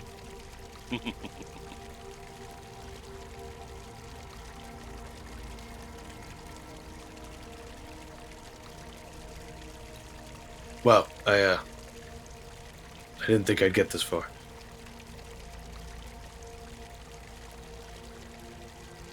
So, what do you know? I know that Shagrath is more accurately described as the absence. They call him now the last will of all ash. But really, the purpose of ash is to disintegrate into fleeting memory, leaving nothing behind. That is Shagrath's will, to leave nothing behind. You bearing his essence upon yourself has certainly caused some changes in your physiology. Spoke of staying alive and additionally feeling the hunger. That is his will acting through you. You marked desire to rid the world of whatever is in your way, so you devour it. You destroy it. And sometimes it's not only you feeling that way, but something moving through you. That is a small slice of Shagrath's power activating through you.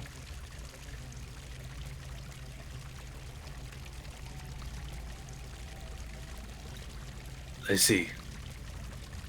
And am I entirely unreasonable to be thinking that accepting someone else's power would be upsetting to him?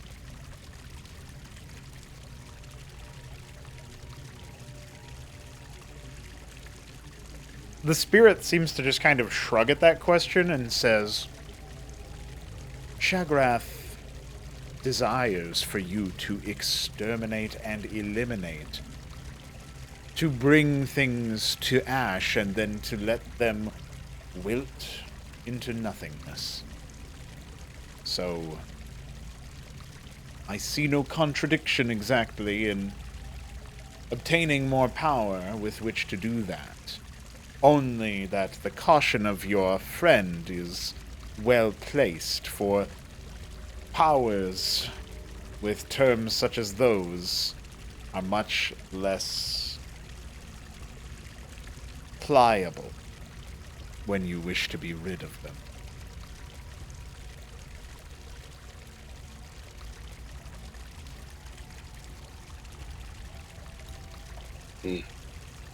Well, perhaps back to the original point. Why did you start acting differently? To me, specifically.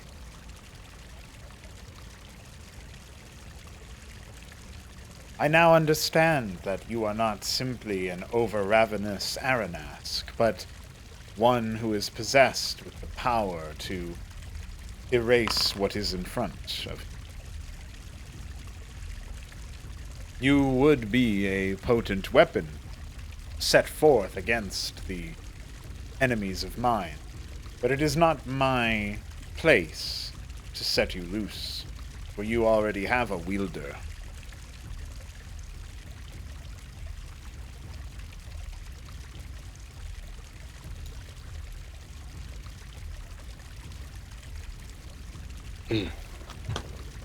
I see. Perhaps... Well... Perhaps there is no difference between who is wielding me, but at the same time I would like to place some sort of trust in the little known to me, Shagrath, that he will bestow upon me the power I am needed to have in each situation. But Shagrath's weapon will still be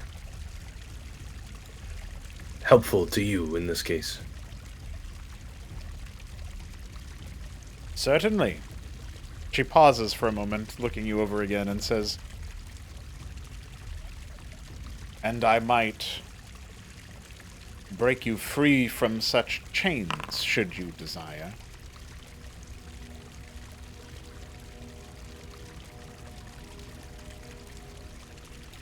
That seems like a very powerful offer.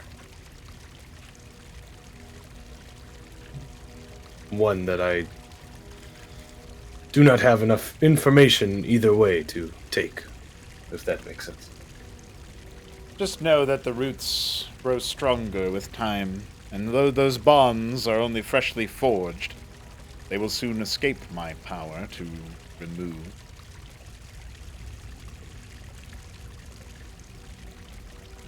You have stumbled upon some terrible threshold that changes your purpose and alters your fate.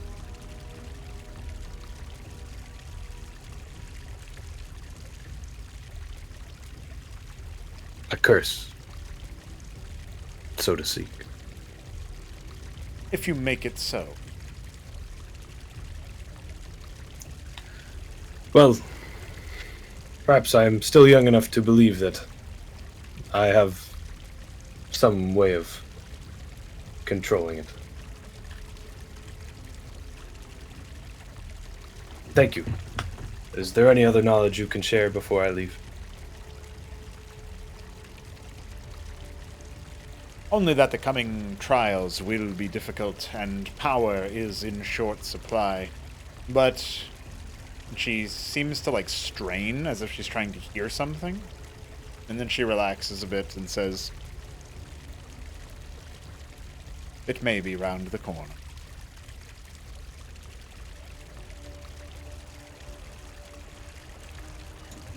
Thank you again. And he'll turn to leave, and as he does, almost like as he leaves the door, he'll silently think to himself, I really hope I'm making the right choice.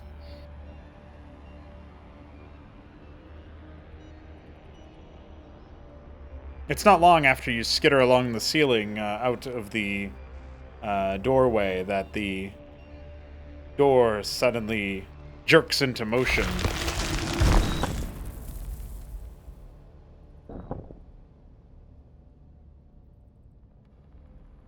It's as if punctuating your departure.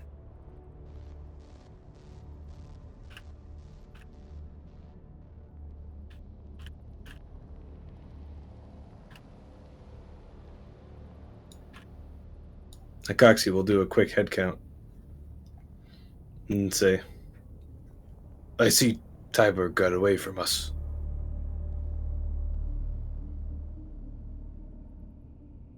Leoza doesn't look up from her book. The hobgoblin stirs a bit in the distance, groaning. Somehow his gag has been removed. Perhaps it was never put back in after the travel. What's Zazzle been up to since he exited? Off of him. Yeah, that too. He's probably inspecting Hunter just to make sure that after accepting the power, nothing is wrong with him.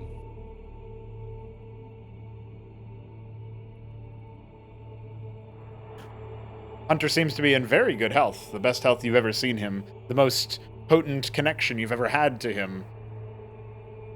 You get the sense that, as a result of accepting the boon of this spirit, you may bring Hunter forth an additional time without needing to rest or recharge your powers and the bond between you two.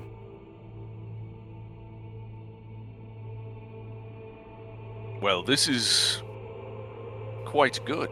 I had not expected the blessing of the spirit to have empowered our connection.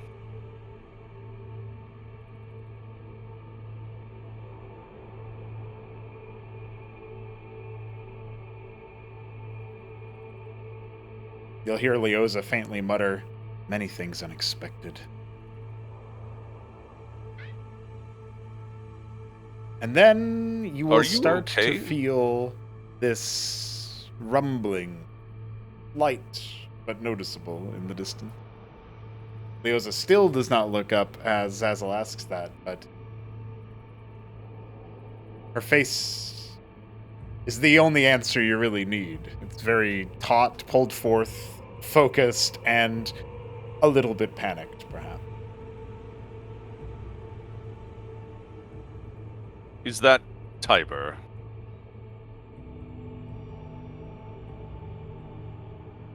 I hope that's him calling Bonemore so we can, I don't know, find something to fight. I'm very out of sorts.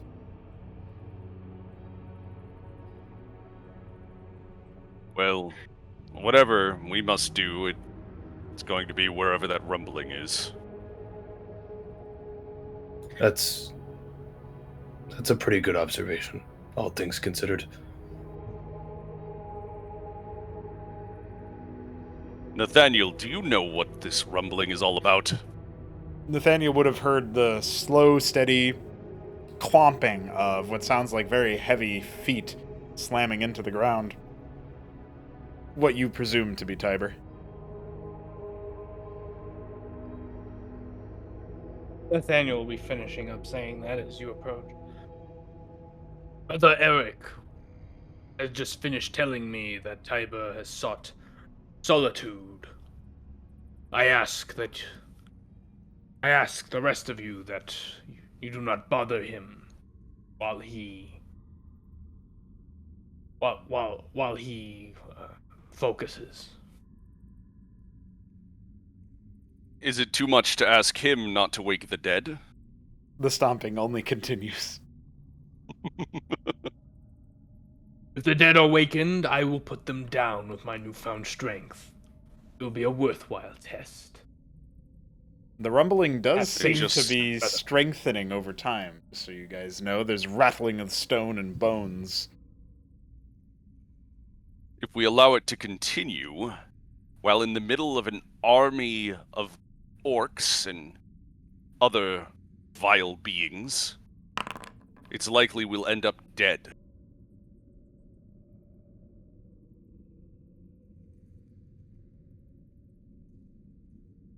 Akaxi gets real up close and says, "Hello." Does Tiber respond? Responding to Kyle. How I'll continue entranced back am I by the rumbling? It's getting pretty intense at this point. I'd say you're probably you might not even notice or hear through your motions. You see Tiber going through the movements of Skidmore from earlier with a renewed intensity, and he does not seem to notice you.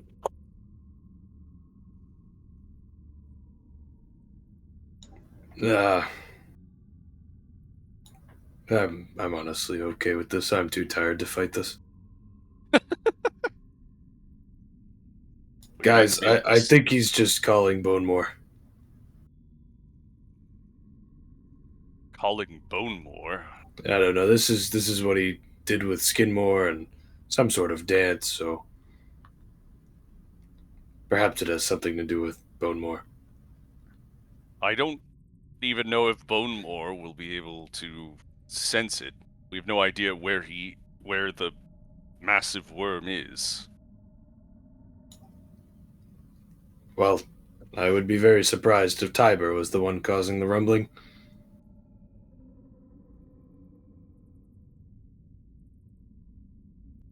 All right. Nathaniel said that before you responded to Lakaxi.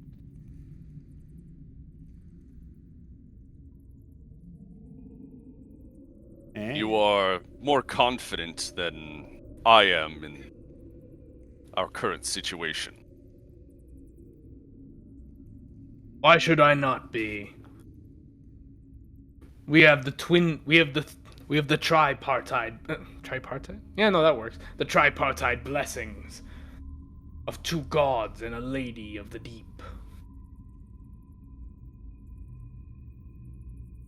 Is one of the gods you're talking about Shagrath? Make that 4. Quadpartite. 5 with your nature. Quintpartite? All I know is we are in the Tenebral. This place is infamously dangerous. And beyond that, an army stands at watch nearby. I simply do not think that God's blessings will necessarily allow us to prevail if we are overwhelmed and surrounded. Now that sounds like home to me. The blessings of the gods will see that we are not surrounded, brother. For with the gods, all things are possible.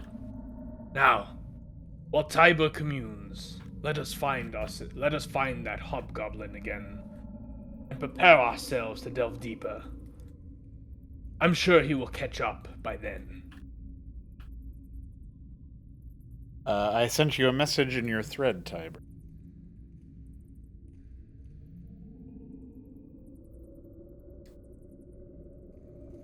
Dude, that might be the first time in D&D history that people have denied a level up. I know, yeah, it's pretty cool. It's super This is based. gonna lead to some scuffed fights. But it's super. It's like the ultimate. I'm actually, yeah. You know? I'm so hype about it. Yeah, I'm so hype about it. Like, unironically, made me stupidly lock in. Maybe everyone who denied a level gets inspiration. That's definitely an inspiring choice. I would. All right, boys, are we gonna go get that hobgoblin before he escapes? Can I just add my Right. inspiration? Oh, you did it. I don't think you need my help to do that. But he's fine. I'll Oh, go. dude, I had a question, right? Mm-hmm. So, Nathaniel can throw like a net or whatever, or really anyone can throw a net as a bonus action, right? Yeah, it's an item, so. If you give it to me, Does- I can reuse it as a free Does, action. does that? I don't have it. So does that mean that I can shoot a web net as a bonus action? I mean, the reason you can throw a net as a bonus action is because the net exists physically. So you'd have to like pre-make it, and it would probably deteriorate after a day. But I think that's probably fine. If you wanted to prepare one. Oh no, yeah, there you go. You're free, Bailiff. Well, I think that Yeah. would, yeah, because he's like supposed to be a hunter, so I feel like he'd have a lot of web nets, or be used to making web nets. Yeah. So you could probably. Well, it's a very spider thing to do, so Yeah. it The doesn't make the real sense. thing is like, how do you make it not stick to your person? You know what I mean? Like, you'd have to make it. But you can't spin something that big and with that much material as just a bonus action, right? So that's sort of what I'm getting at is like, it's not something that just holds on your person normally because of the stickiness.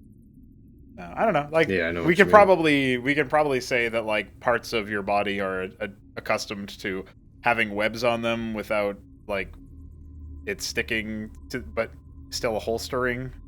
It's just not a material that you would typically make a net out of unless you intended to use it in the moment, right? So, but we can still. I think Yeah, for mean, he probably just has a natural adaptation to Yeah.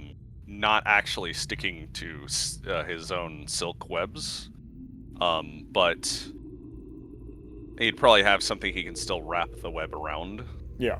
Yeah, I mean, it's kind of just super meta. Like, I just want something that I can consistently use a bonus action on, and Well, it just also makes want to be able to use my makes webs. sense for like Aaron asks to not stick to their own webs, right?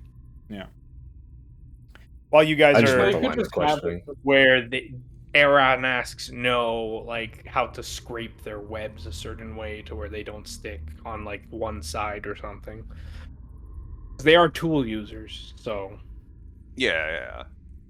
you can just say that he can make a certain amount of web nets per as like light activity during short or long rests. Yeah, and they decay over the course of a day or two or something. Yeah, because they're web. Right.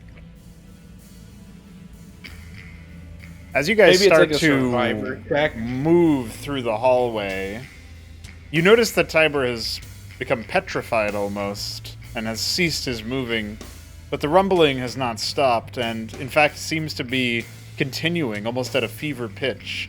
Tiber is almost frozen in place and is not moving.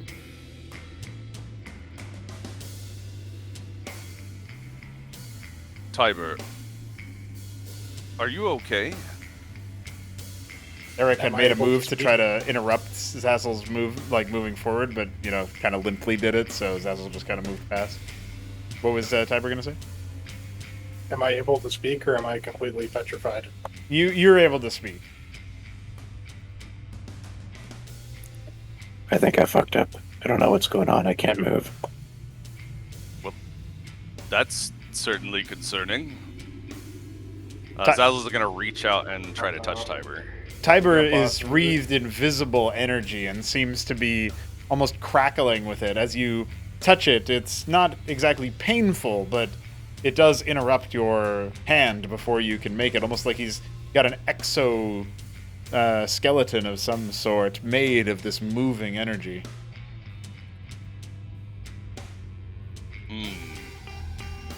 Well, that's very not good.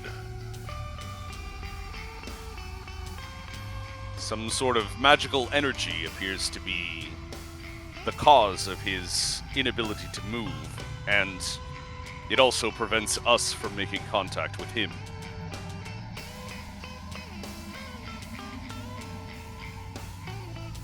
Tiber, what were you doing? He's gonna shut his eyes and try to focus completely on the energy. But as he goes to do that, he'll quickly reply and say, I was meditating.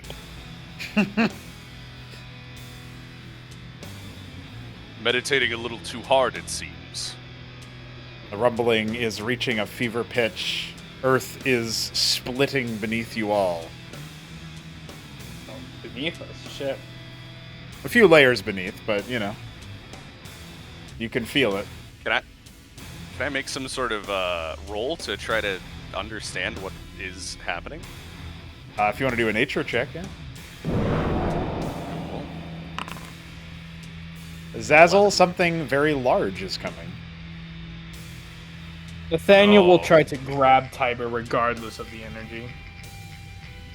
Go If I ahead get and- a sense that I'm gonna be like shocked based on my AC, I'll burn that thing to boost my AC. You don't know what it's going to do, but you saw Zazzle touch Tiber and not have any recoil, just that he wasn't able to get a good grip on him. And Okay, so... so I just can't grab him at all. That's what you got the sense of from Zazzle. But I'm gonna try. Sure. So, Why don't you make an athletics check, as if you're trying to grapple him. And Tiber doesn't need to make any check in response. not 20, baby. Oh, shit. nice. Nathaniel will not let his life go unpaid. Alright, so... Nathaniel, you get a very excellent grip upon Tiber. And despite the energy's protests, you are able to sort of almost break through them somehow, like searching for weaknesses in the wall of energy that surrounds Tiber. You successfully manage to break through these energies. Tiber, please make a Constitution saving throw.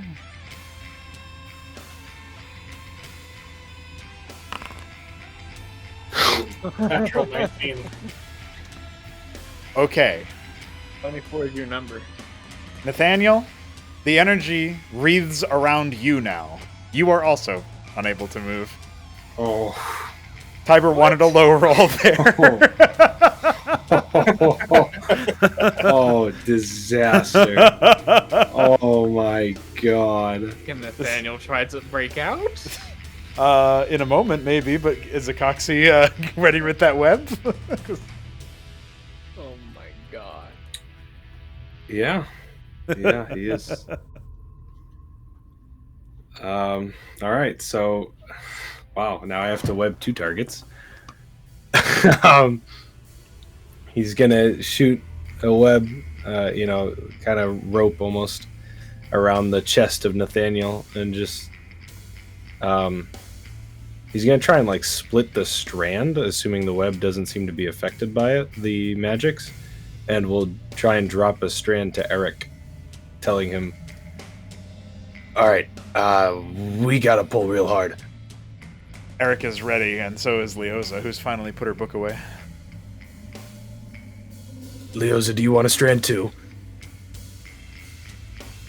She looks up at you with, like, no words, but, like, a yeah face expression. He'll throw him one, or throw her one. All right, so they both got strands, and what are they doing? They're supposed to be...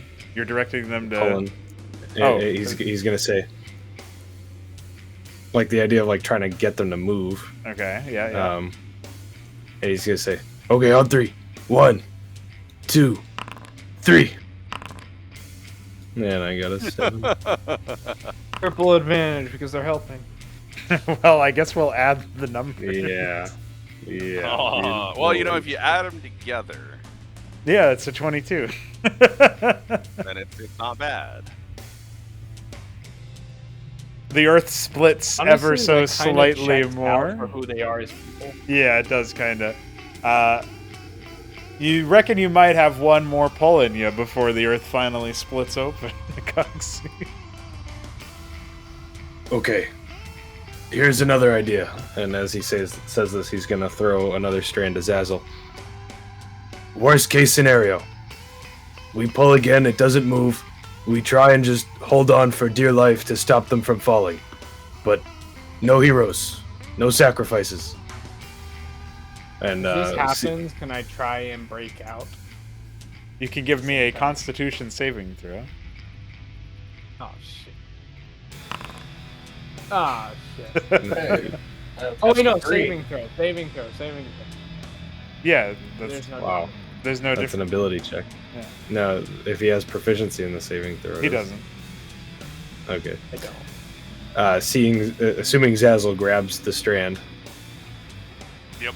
And once he says, he's gonna say, "Okay, again on 3. 1, 2, 3." Wow, we suck. Okay. Zazzle is surprisingly not very strong Aw. for being a giant crocodile man. Dude, Leoza gets a Girl. +3 to athletics, and Yeah. she's a woman.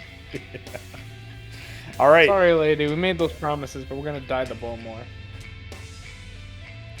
There seems to be wonder if some it's kind worth of it. success here. You're able to pull the unit of Nathaniel and die for a whole. No, hold on. Whole This would 5 have been a feet. lot easier if it, yeah, this would have been a lot easier if it wasn't both of you. But Oh, you get honestly, another roll. as that occurs, the earth jutting open, splitting, spewing, rocks flying, dust filling the cavern, and the ambient sound of wretched digestion fills the air as Bonemore returns, and Nathaniel and Tiber are like dangling, like feet free, free dangling, able to move again suddenly, but very much only secured by the webs. Nathaniel scrambles to find leverage and get the fuck over the lip. All right, that's Coxie, probably athletics check, but I mean, you guys can also pull them forward now, so it's a lot Coxie easier to starts pull them pulling. because of the fact that the key is broken.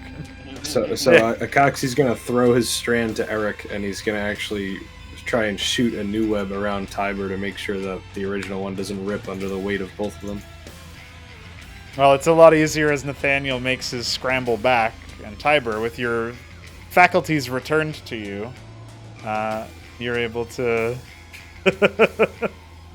return to the surface, the steady ground, as steady as it can be. Yeah, Tiber's my guy. I got you, guy. Holy shit, I can't believe it worked. Can't believe I almost got eaten over it. Am I still surrounded by the energy? The energy seems to have dissipated, but there is a strange aura amount, like surrounding Bonemore itself. The creature is undulating and rumbling in the same way that transfixed you before, but you don't feel the same pull towards it. Not that you're immune to the sort of seductive, pull of the heavy rhythm, but more so that it means something different to you now. It means power. It means strength. And it means everlasting.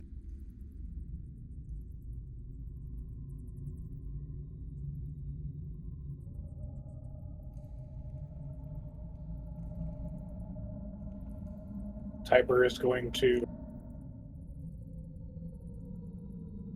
spend a key point to recall that key, feeling like he can control it now, letting it suffuse his body, and looking at Bodemore, he will say,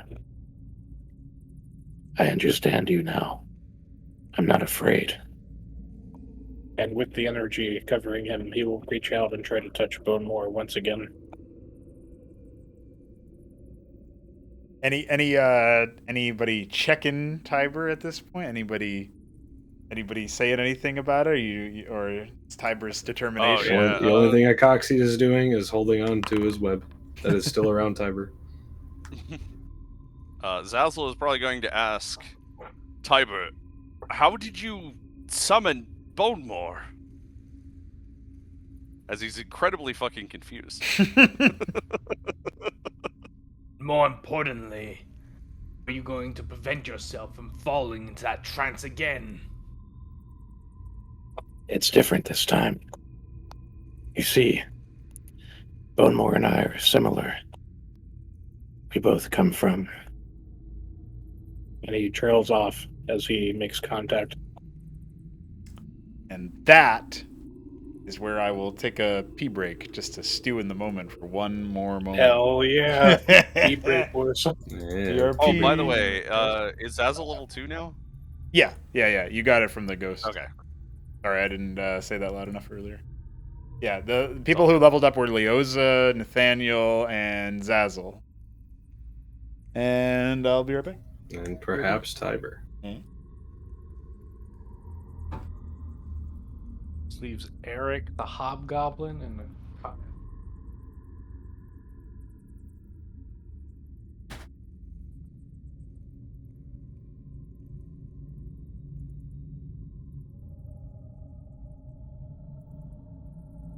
Forget how you level up.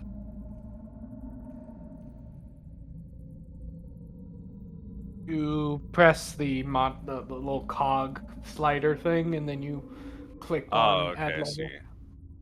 Yeah, you have to go to the features tab. Yeah, you go to features and then go to level 2.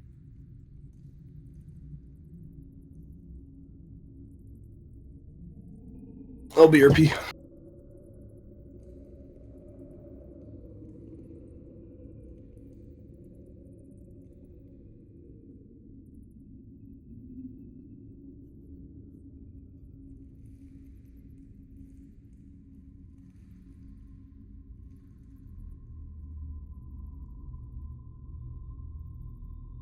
Oh, whoops. That's putting that in there.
ER poop.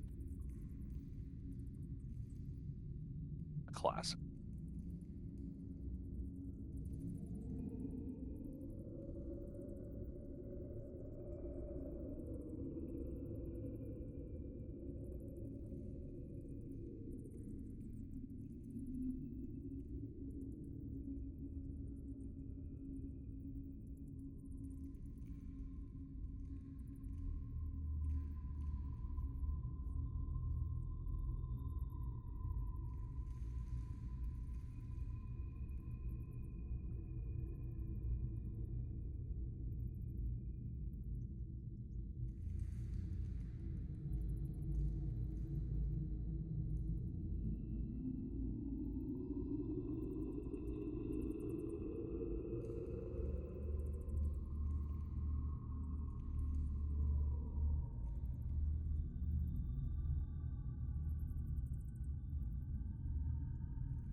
speak with animals, and then I can speak with Hunter. Dude, I think if Akaxi dies, you just let me play as Hunter. Well, if we could actually hit the level for it, you could cast Awaken, and then he would just have a 10 intelligence and be able to talk.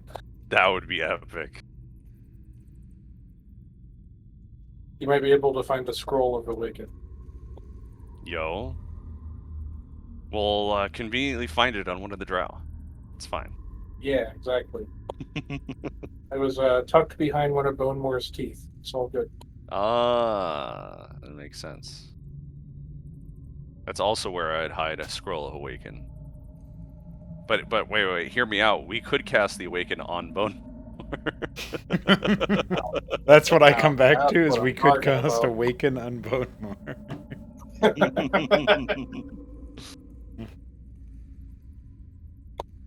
So yeah, we probably find it on the troll, as I bet you she casts it on her food before she drops it in the cauldron. Ah, she wants to hear the screams of them being cooked. Well, you eat something smart, and you get pretty smart. That's true. The gift of enlightenment. She's awakening herself, really.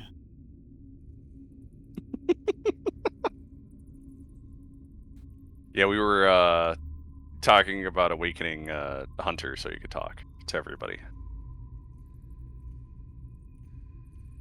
And I joked that we would find a scroll of Awaken tucked behind one of Bonemore's teeth. Yeah. Yep. Which led to, well, at that point, we just awakened Bonemore. He is already the alpha. and the Yeah, omega. I told Balethal that if Akaxi full dies for some reason, I have to be allowed to play as Hunter. I mean, the Awoken class is done. I know. This is true. I guess you could technically pick a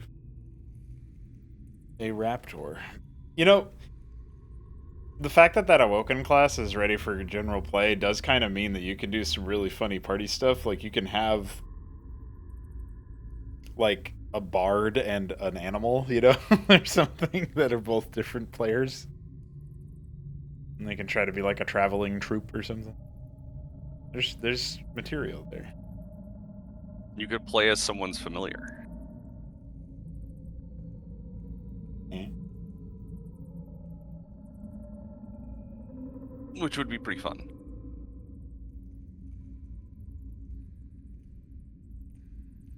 I can't believe his sleep crow has been added now. Alright. Now you can use it in other servers because you have Nitro.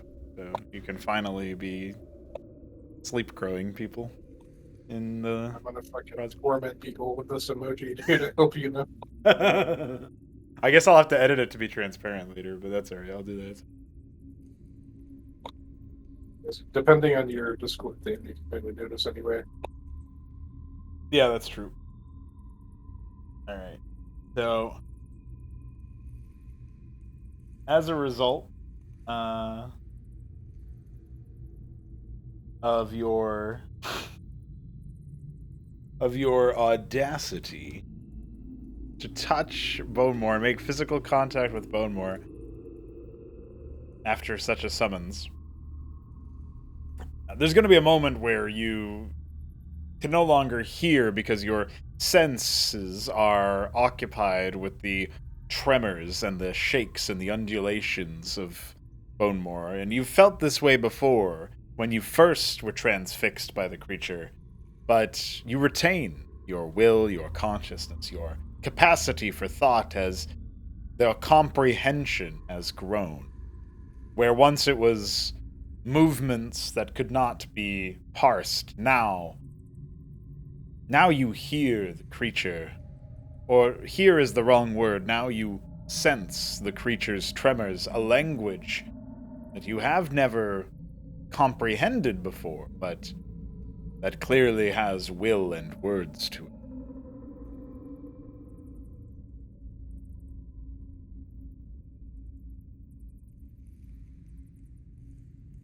It seems to be waiting for you to speak through your own vibrations. I will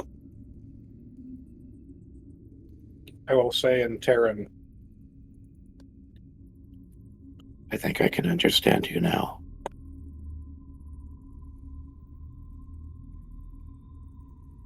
When do I get to speak in Zerg? Dude, you're really Dude, I'm playing. on one today. I know.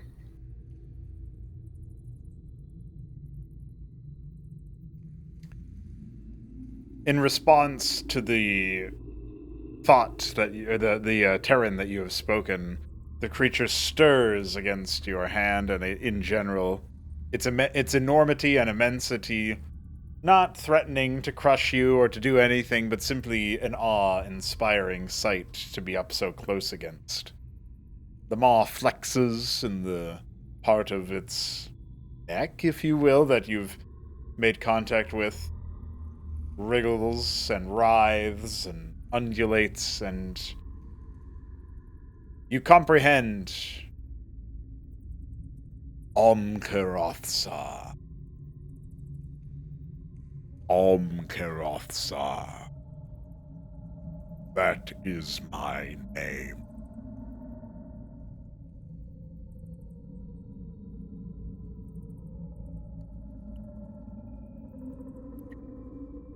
Karatha. I am.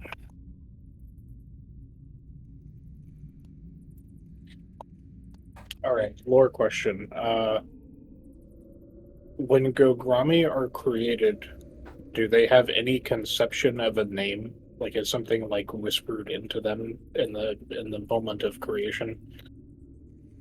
Gogrami are usually, the way that their names are derived is like they typically have a few component parts that created them, and so they name each component part, and it's like a hyphenated thing. And so, for example, one of them that I named was like this, and that was like it declared the materials it was made of that way. And so that's how their typical names are sort of it's like they decide to give a label to whatever was made from them. And Gagrami could be made from the same parts but name them different things. It's like a deeply personal thing. So Tiber could be a genuine name, even though obviously it's got a more like mythological, geological bent to it.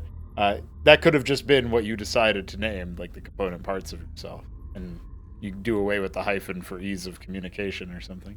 Or it could be like that's what your name is when you talk to other people because you don't want to introduce yourself with your Gogrami name, however you want to do that. Yeah, Tiber was the name gifted to him by the crew that kind of Right. introduced him to humanity. I don't know what to make it right this moment, but I'll just say that I say whatever my Okay. true Gogrami name is. Understood. And if this creature refers to you, I'll say Tiber, but you'll know it's coming from him. It's gonna be your Gogrami name, right? So we'll just fill that in later when we have time. No worries. All right. It sounds it out back to you with its undulations and vibrations, and to everybody else who's not Tiber, it is going to look like he's just, he's speaking some language none of you understand, but it sounds like like a language of primordial earth, of stone and rock, of, probably of a very long dead civilization at best. It's not a language that sounds like it comes naturally to anyone who speaks it, even though Tiber has full command over it and is fully confident. It's got many stops in it, and it's very it's very slow going to get to whatever the completion point is of the sentence. But that's Tiber speaking, and then there's as silent as you can be when you're an enormous worm of sorts. Bone Morris seems to just be passive, pensive, not acting yet. And Amkarath says to you, Tiber, After responding with your name, once your kind wandered these depths before the civilizations arose. Now you return. But why do you return?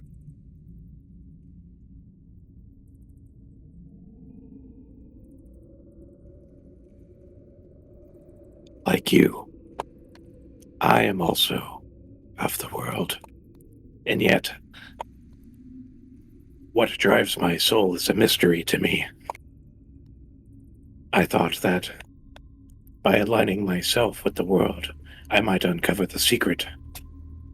Yet I have only summoned you. Do you know what it is that makes us strong? Amkarathsa considers your question for a moment.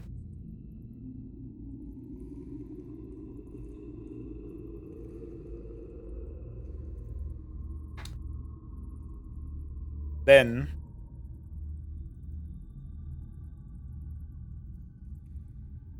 strength comes from force of will.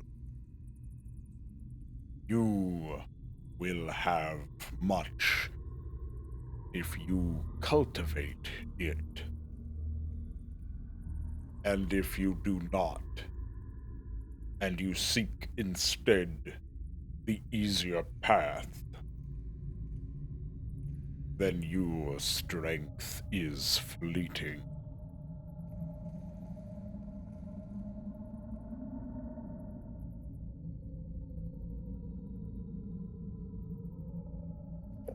I believe only in the strength that I can find within myself. If it is not born of my own heart, then it is nothing to me.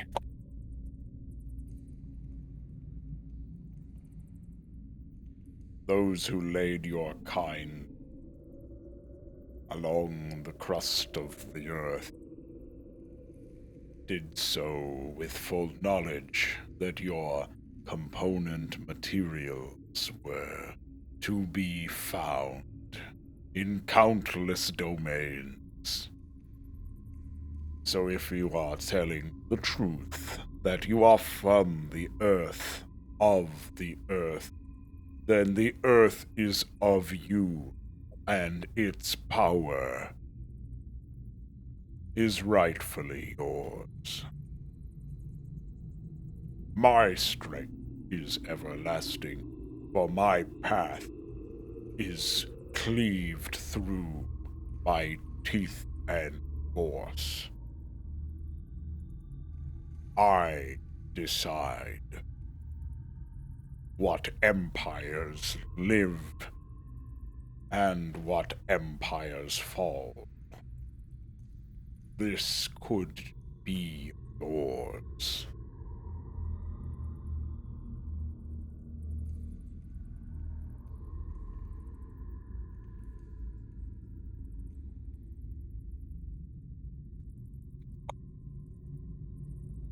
Damn, that's deep. I'm thinking about what to say.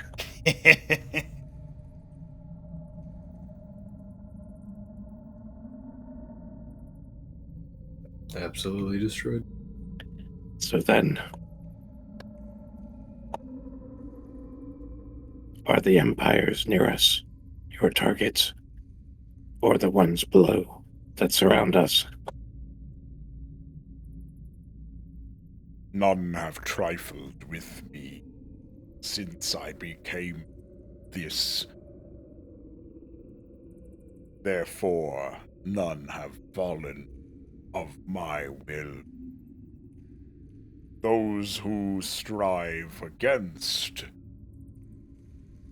the continued tunneling of the tenebral find themselves fuel for it.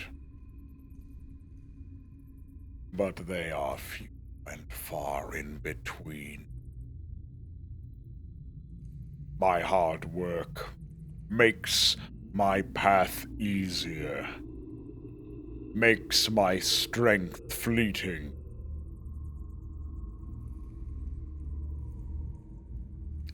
Ankaratha seems to be stating this as a problem, as opposed to a dispassionate factual statement. The empires of the lands above fear strength like yours. They see you as something to be dealt with. If I could communicate on your behalf, how could I tell them to not draw your ire? The flexing and undulating of the creature becomes a bit agitated, though it does not recoil from your connection. Its fearsome strength is a sight to feel, a sense to feel, and a sight to behold. You do not understand my truck with life. I am here in defiance of natural law. If my path becomes too trivial, I will perish. Those who do not take the harder path are doomed to relinquish their strength and fade into obscurity. If you were to communicate, seeking my will, you would tell every empire of the surface world to descend to my domain at once. It's as if he's shaking the earth around you, but you get the sense that these quakes are a mental sort as opposed to a physical one, as if you are what's being shaken, not the world. Damn, a true force of nature. Mad respect.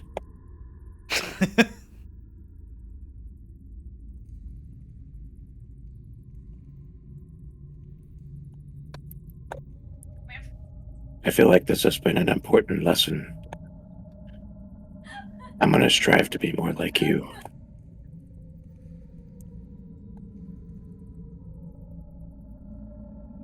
The creature seems to acknowledge this almost wordlessly, as if it had given you a nod, but then says, "Should you desire to do something upon my behalf,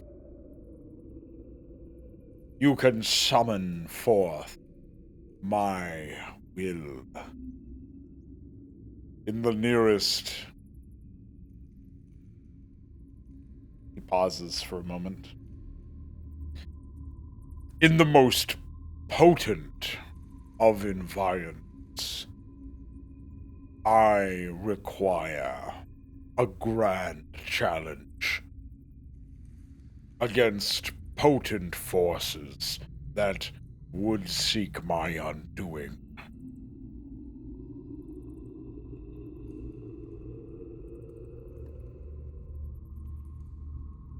I understand. I won't waste your time. If I have need of you again, I'll make sure there's plenty of action to get in on.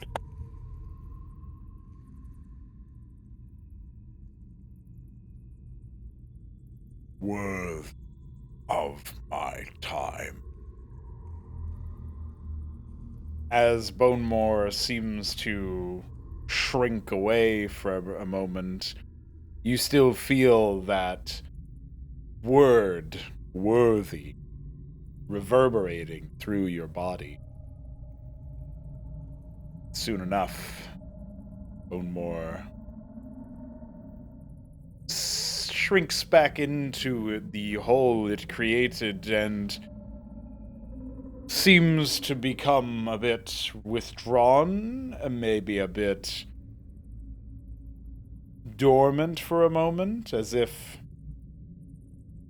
not quite leaving the area, but certainly resting.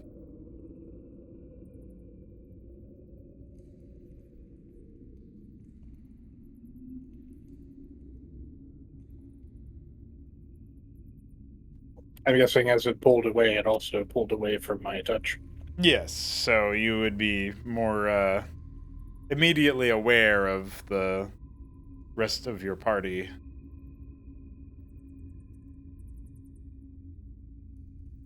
Tiber takes a step back, and realizing the entire party is staring at him, he just kind of say, That worm is badass. Skidmore has a great friend here, and nobody fuck with that worm. I had not planned on it. It's simply far too large to fight. It said some pretty real shit to me just now. The worm speaks. Oh, yeah. Yeah, the whole conversation and everything.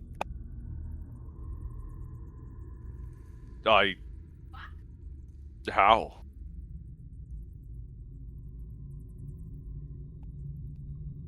It speaks like the earth does. Slowly and deliberately. Does that make any sense to Zazzle? Does he understand what that means? Well, it could match the strange tongue that Tiber was using to verbally communicate with the creature. The one that you didn't understand, but seemed very slow-going to, Right. enunciate. So maybe that's what he means. Okay. At that, Zazzle will seem to be kind of satisfied with the response, and he'll say, "As long as the worm has no interest in getting in the way of our plans, then I see no reason for us to interfere with it."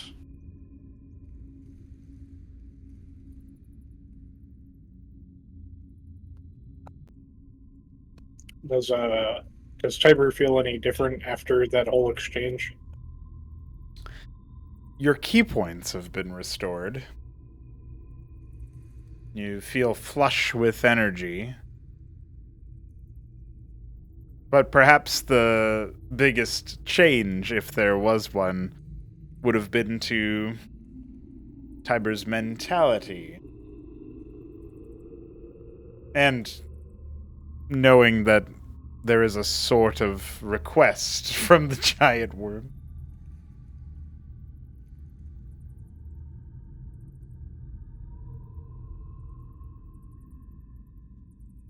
Well, guys. What do you want to do now? Well, I really want to fight stuff. I have an idea. Let's go fight that troll for Skidmore. Hell yeah.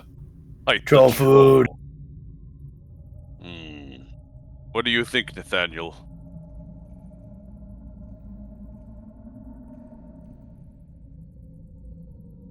Shambler hasn't drawn a lot of shapes while we were waiting. He might be asleep. He's a sleepy boy. He might be sleep crow. Dude, this would be the first time ever Chandler fell asleep during a session. We can hear his Discord ping go off, but he is not talking. He's definitely passed out. That's great. Fucking slept, dude.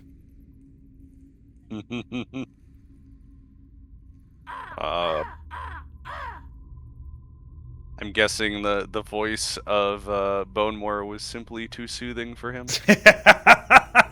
Yeah, I mean, we are kind of close to when we usually clock out anyway, but there's probably supposed to be.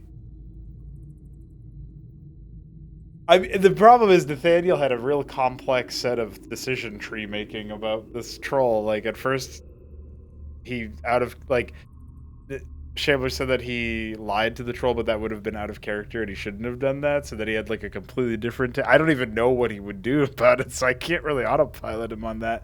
I mean, I could just say that he says no, don't kill the troll, but I don't know that everybody's going to listen to that. Yeah. Maybe Nathaniel would say something like, "Why don't we go speak to the troll and see if we can retrieve Skidmore?" You know, like try to reason. You know, something like that. Mm-hmm. Yeah, I feel like that would be within Nathaniel's character because, right, at least he hasn't been very aggressive towards the troll up to this point. Yeah. What would you say for the? What would you say Zazzle would say to the idea of killing the troll? I think fighting the troll. Zazzle is more interested in trying to find the drow rather than messing around with the troll. He has made a promise to like retrieve those remains, so you know, kind of wants to make sure he gets that done. And also, he's been sent here to investigate some sort of taint or like dark. I don't know if you call it curse, but something along those lines that's been sensed in this area. Right. And it makes the most sense that the drow are probably the root cause of that problem. Well, it also it factors into the like weird blood sacrifice room, the strange owlbear wraith spirit thing, and like the other stuff that you found. Like that kind of slots into what you were going after specifically. Yeah, and that seems to most likely be related to what's going on here. So going after the drow makes the most sense to him. I think if that's the decision that Zazzle's thinking, I'm sure Nathaniel would probably agree, especially if the alternative was to go fight the troll. But that probably means interrogating the hobgoblin prisoners some more, which, you know, I feel like it's somehow spiritually wrong to interrogate somebody without Shambler. That's his fucking and shtick. Shambler is... Yeah, that is the one thing Shambler! I like how I can see him light up. It's like the echo off. Yeah, because he uses speakers, so he still doesn't have headphones. Yeah, I don't know why he doesn't have headphones. What's that?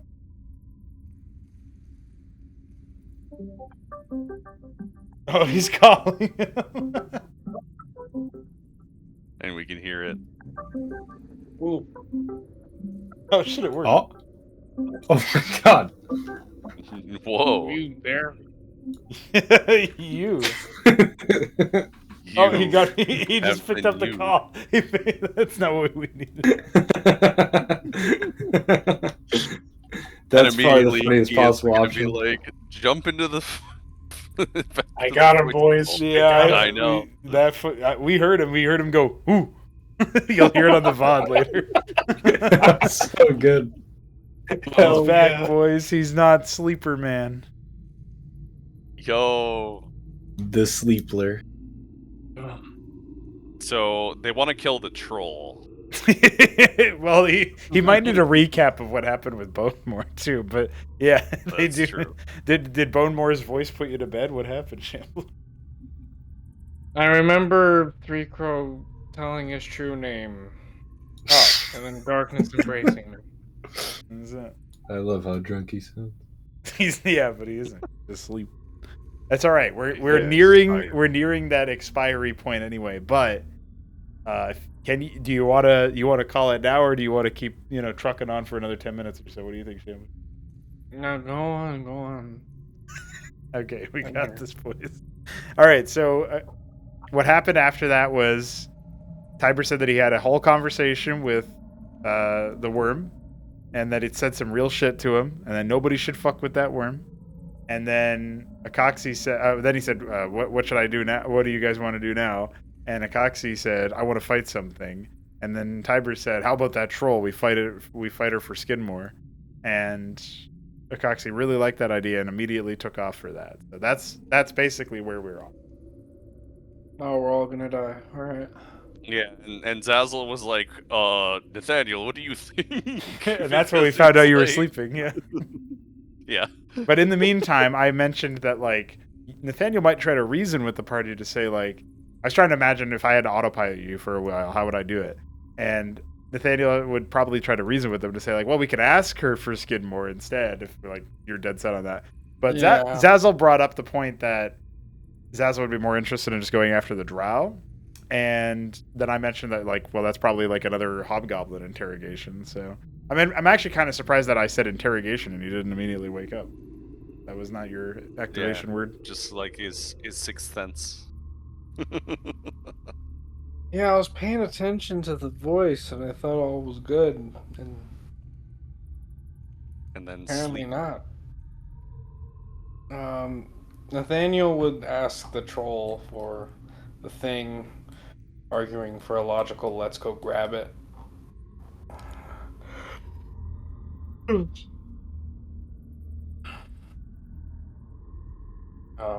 So I guess we're racing after Kyle to catch him. Before he murders the troll. Yes. I'm gonna grab the hobgoblin. Eric will grab the hobgoblin. Eric, I love you.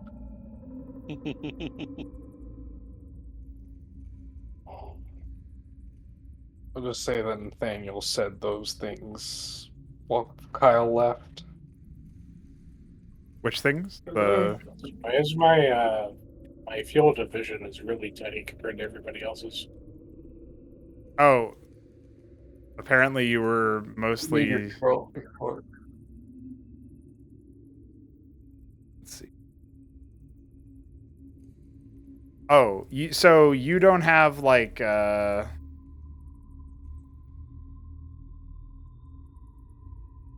so you're missing like a something about it here. Let me.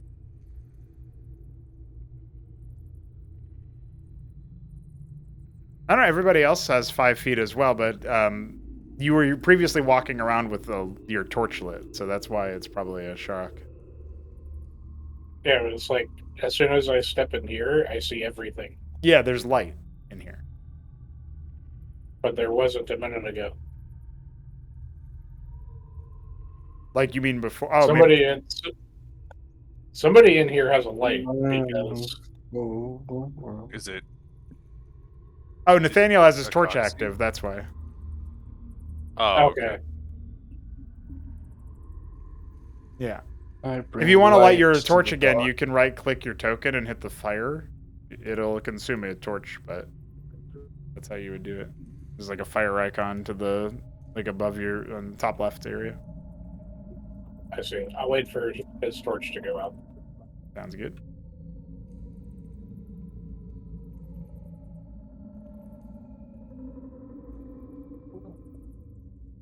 Well, suggesting nobody stops him, Tiber will go up and pound on the door. While the door sort of trembles on your under your weight. Well, does somebody stop him? I guess I should. Does Nathaniel want to stop him?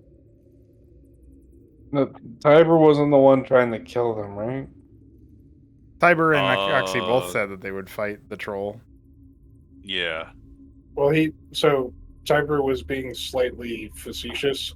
His main goal is to get Skidmore back, but you don't know whether or not he's just talking shit or if he's just going to ask for Skidmore back.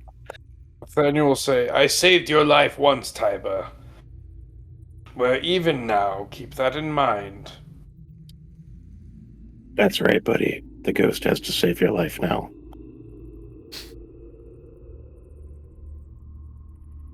What? There's no nobody moves to open the door from the other side. Seems like there's no response. Tiber's going to try to open the door himself. Is it locked? It is not locked. As you open the door, light bathes you for a moment. The room is well lit, and you see Skidmore. His head is a little bit poking out of the water and in one of the water bins, and he seems to be bathing. Hey, buddy. We're here to get you back. Oh, I we did didn't agree want with to the see troll this. lady. What did you say, Chambly? We did. Nathaniel did ask the troll lady nicely if we can have him back, and she said after supper or something. So Yeah. we're not even breaking our That's law. Like we're just here to pick him up from school. It's time to go home from daycare. Ah, you surprised Skidmore. Supper was very filling. Now, Skidmore, become less filthy.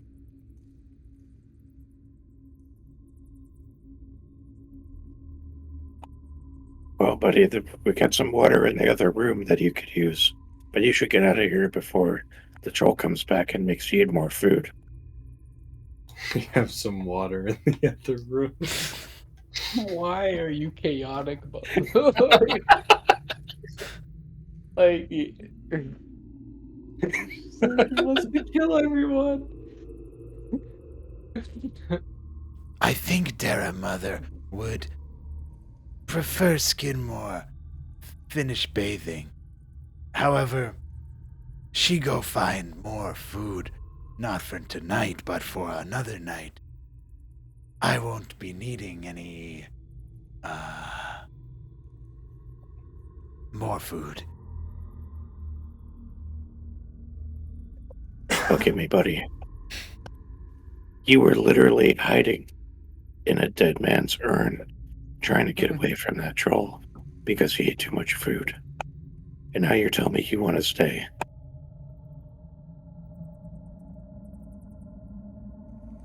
Skidmore looks at you with like a nervous expression and then kind of like leans up a little bit. And as he does so, you'll see that he's actually still got his his garments on. And he says,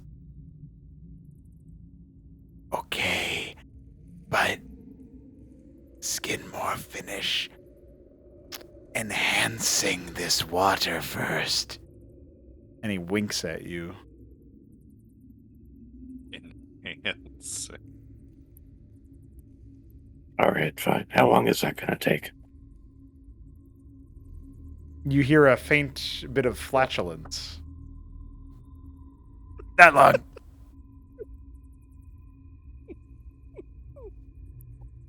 I want to pick him up and put him in the water. He's in the water. He's in there already. There's a water underneath. He's already in the water. Oh shit! I couldn't see it under his token. Yeah. I should have made. water. That's the whole joke. I should have made his like opacity lower or something so you could kind of see it through there. But yeah. All right, buddy. You got 5 minutes, and then I'm dragging your ass out of here. Excellent. That will be 4 minutes more than I need. Tybert, did What he a shit in being. that water? No, Zazzle, he's seasoning it.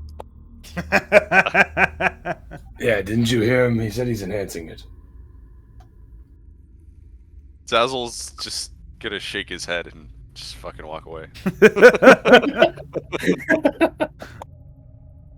I knew the lower forms had strange tastes, but I didn't expect things to be so filthy. This faint rumbling of the stone to your direct east. The hobgoblin kind of has been coming to basically this entire time, and he says, "Oh, great.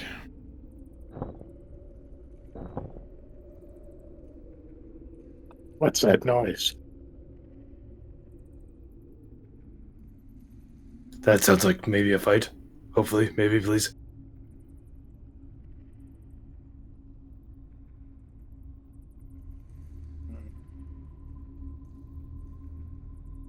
I am curious what's going on, but to be honest, I'm not going to be the one to open that door. Come on, Skidmore, let's investigate. Nathaniel tries to say this with authority. What door is it? The one closest to us? Yep.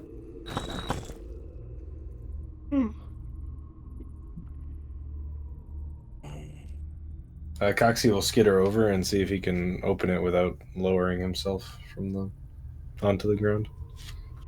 The door starts to make rumbling noises before you even manage to approach it. Maybe you're back here. And seems to be already shifting. The troll. Oh, that's not my problem. Eric throws the hobgoblin to the ground and gets ready to take up arms.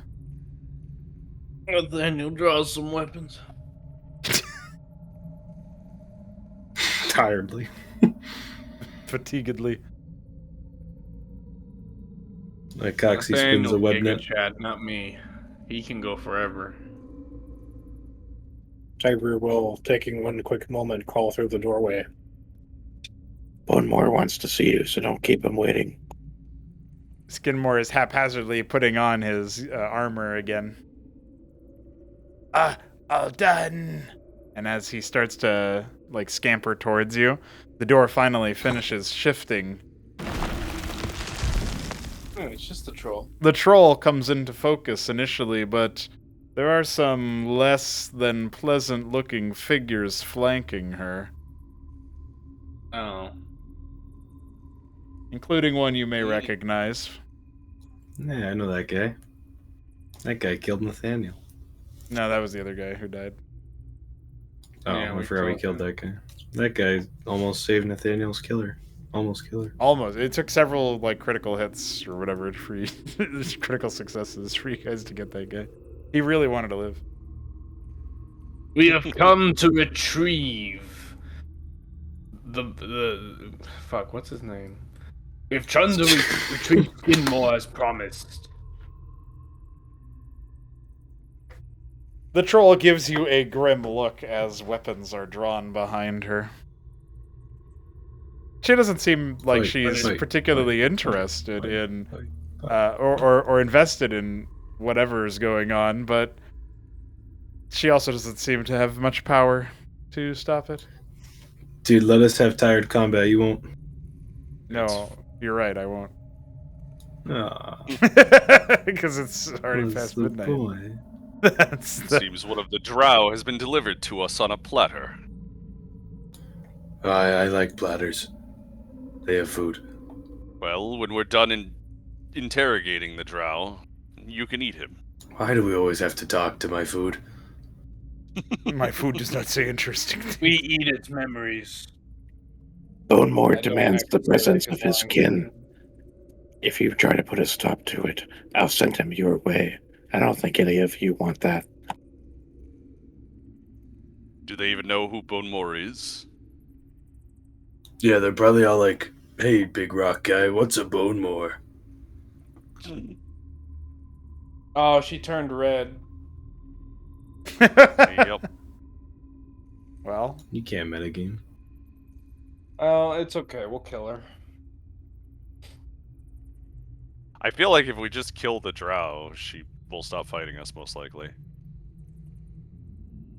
Imagine being a humongous fucking troll and then being like, "Yeah, dude, I can't kill this 5 foot tall elf." I mean, if she might be knew a we magic killed user, the though. ogre, she'd probably fight us anyway, so.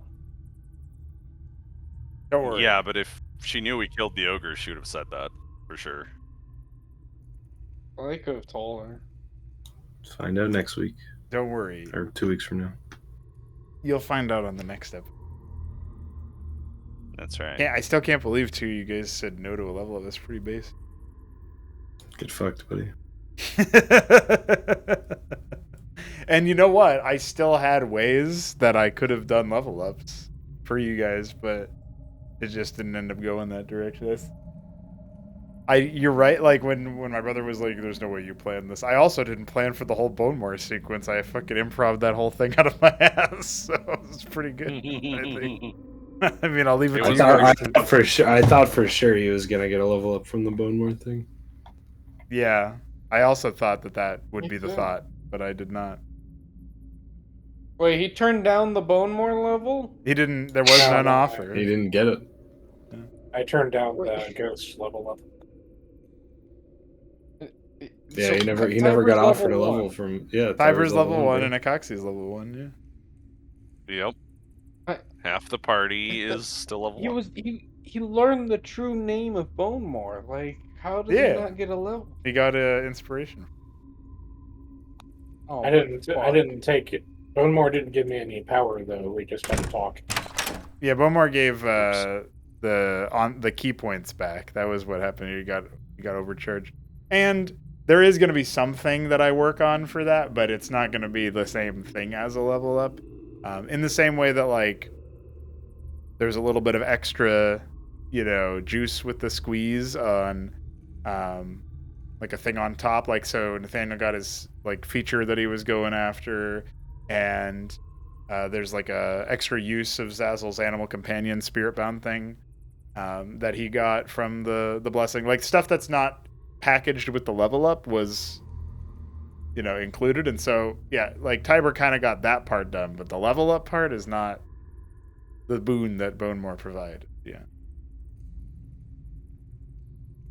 Yeah, I mean, technically, you were asleep for it, Chandler, but Bonemore, in fewer words, was basically like, you can summon me again, but don't do it unless it's worth it. Oh, so eat troll. Yeah, but something tells me he wants something more entertaining than a troll.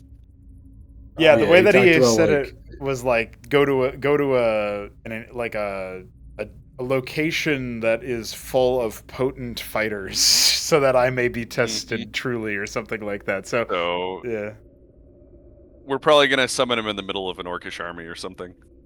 Nah, dude. Oh, we're gonna tactical nuke the drow. Okay. Yeah, Yep. we're gonna summon him in the Drow throne room.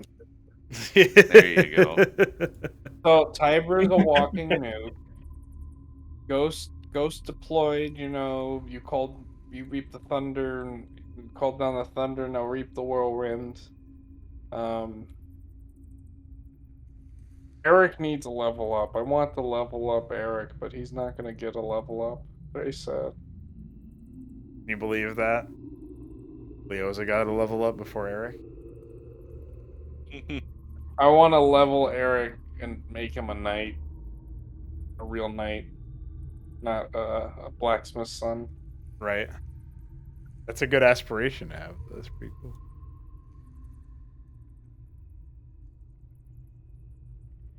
I bet you guys weren't I also got predicting level up like in this an session to advantage begin over with, him. though. Yeah. You guys all thought there'd be like some giga fight with the Guardians. Yeah, That is what I expected. I expected her to turn on us and raise a bunch of undead, and then she was like secretly the one of the evil sisters. Well, I No, hope that your she held her expectations were we subverted, but in a positive and cool way. Yeah. Even though the fight is for next session, and this party is kind No, of about Nathaniel combat. now is like peak simp. He's got 2 ladies, spirit ladies, and a guy who watches from the chair. Okay. The weirdest way to describe your relationship with gods and spirits. Yeah, my relationship with God is a polycule.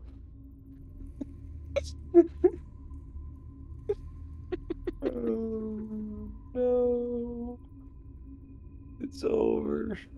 And on that note, any final words, homies? Yeah. This was a fun session. Yeah. Hobgoblin lives don't matter. Well, he might be necessary for interrogation, but Yeah, Takashi that's also needs true. to eat him. I'd say we're probably gonna have to cut that guy loose so it can help us kill the troll. I mean, if he watches us tactical nuke the drow, maybe we'll make him like an honorable. Well, it Are we it really sounds gonna like he drag doesn't. this hobgoblin around for like 50 seconds? Yeah. That's right. He can be an Drag honorable on. scout without having the legs, the ambulation. Yeah. I mean, it we'll sounds make like he him hates like the drow, so we'll make him like the ruler of the survivors. You know, like we'll name him like warden of this region of the Underdark and set him up. You know, and then um, yeah, it'll be a real complicated relationship where he owes everything to us, but also we're the reason why his people have been devastated by fucking giant worms. Pretty, yeah.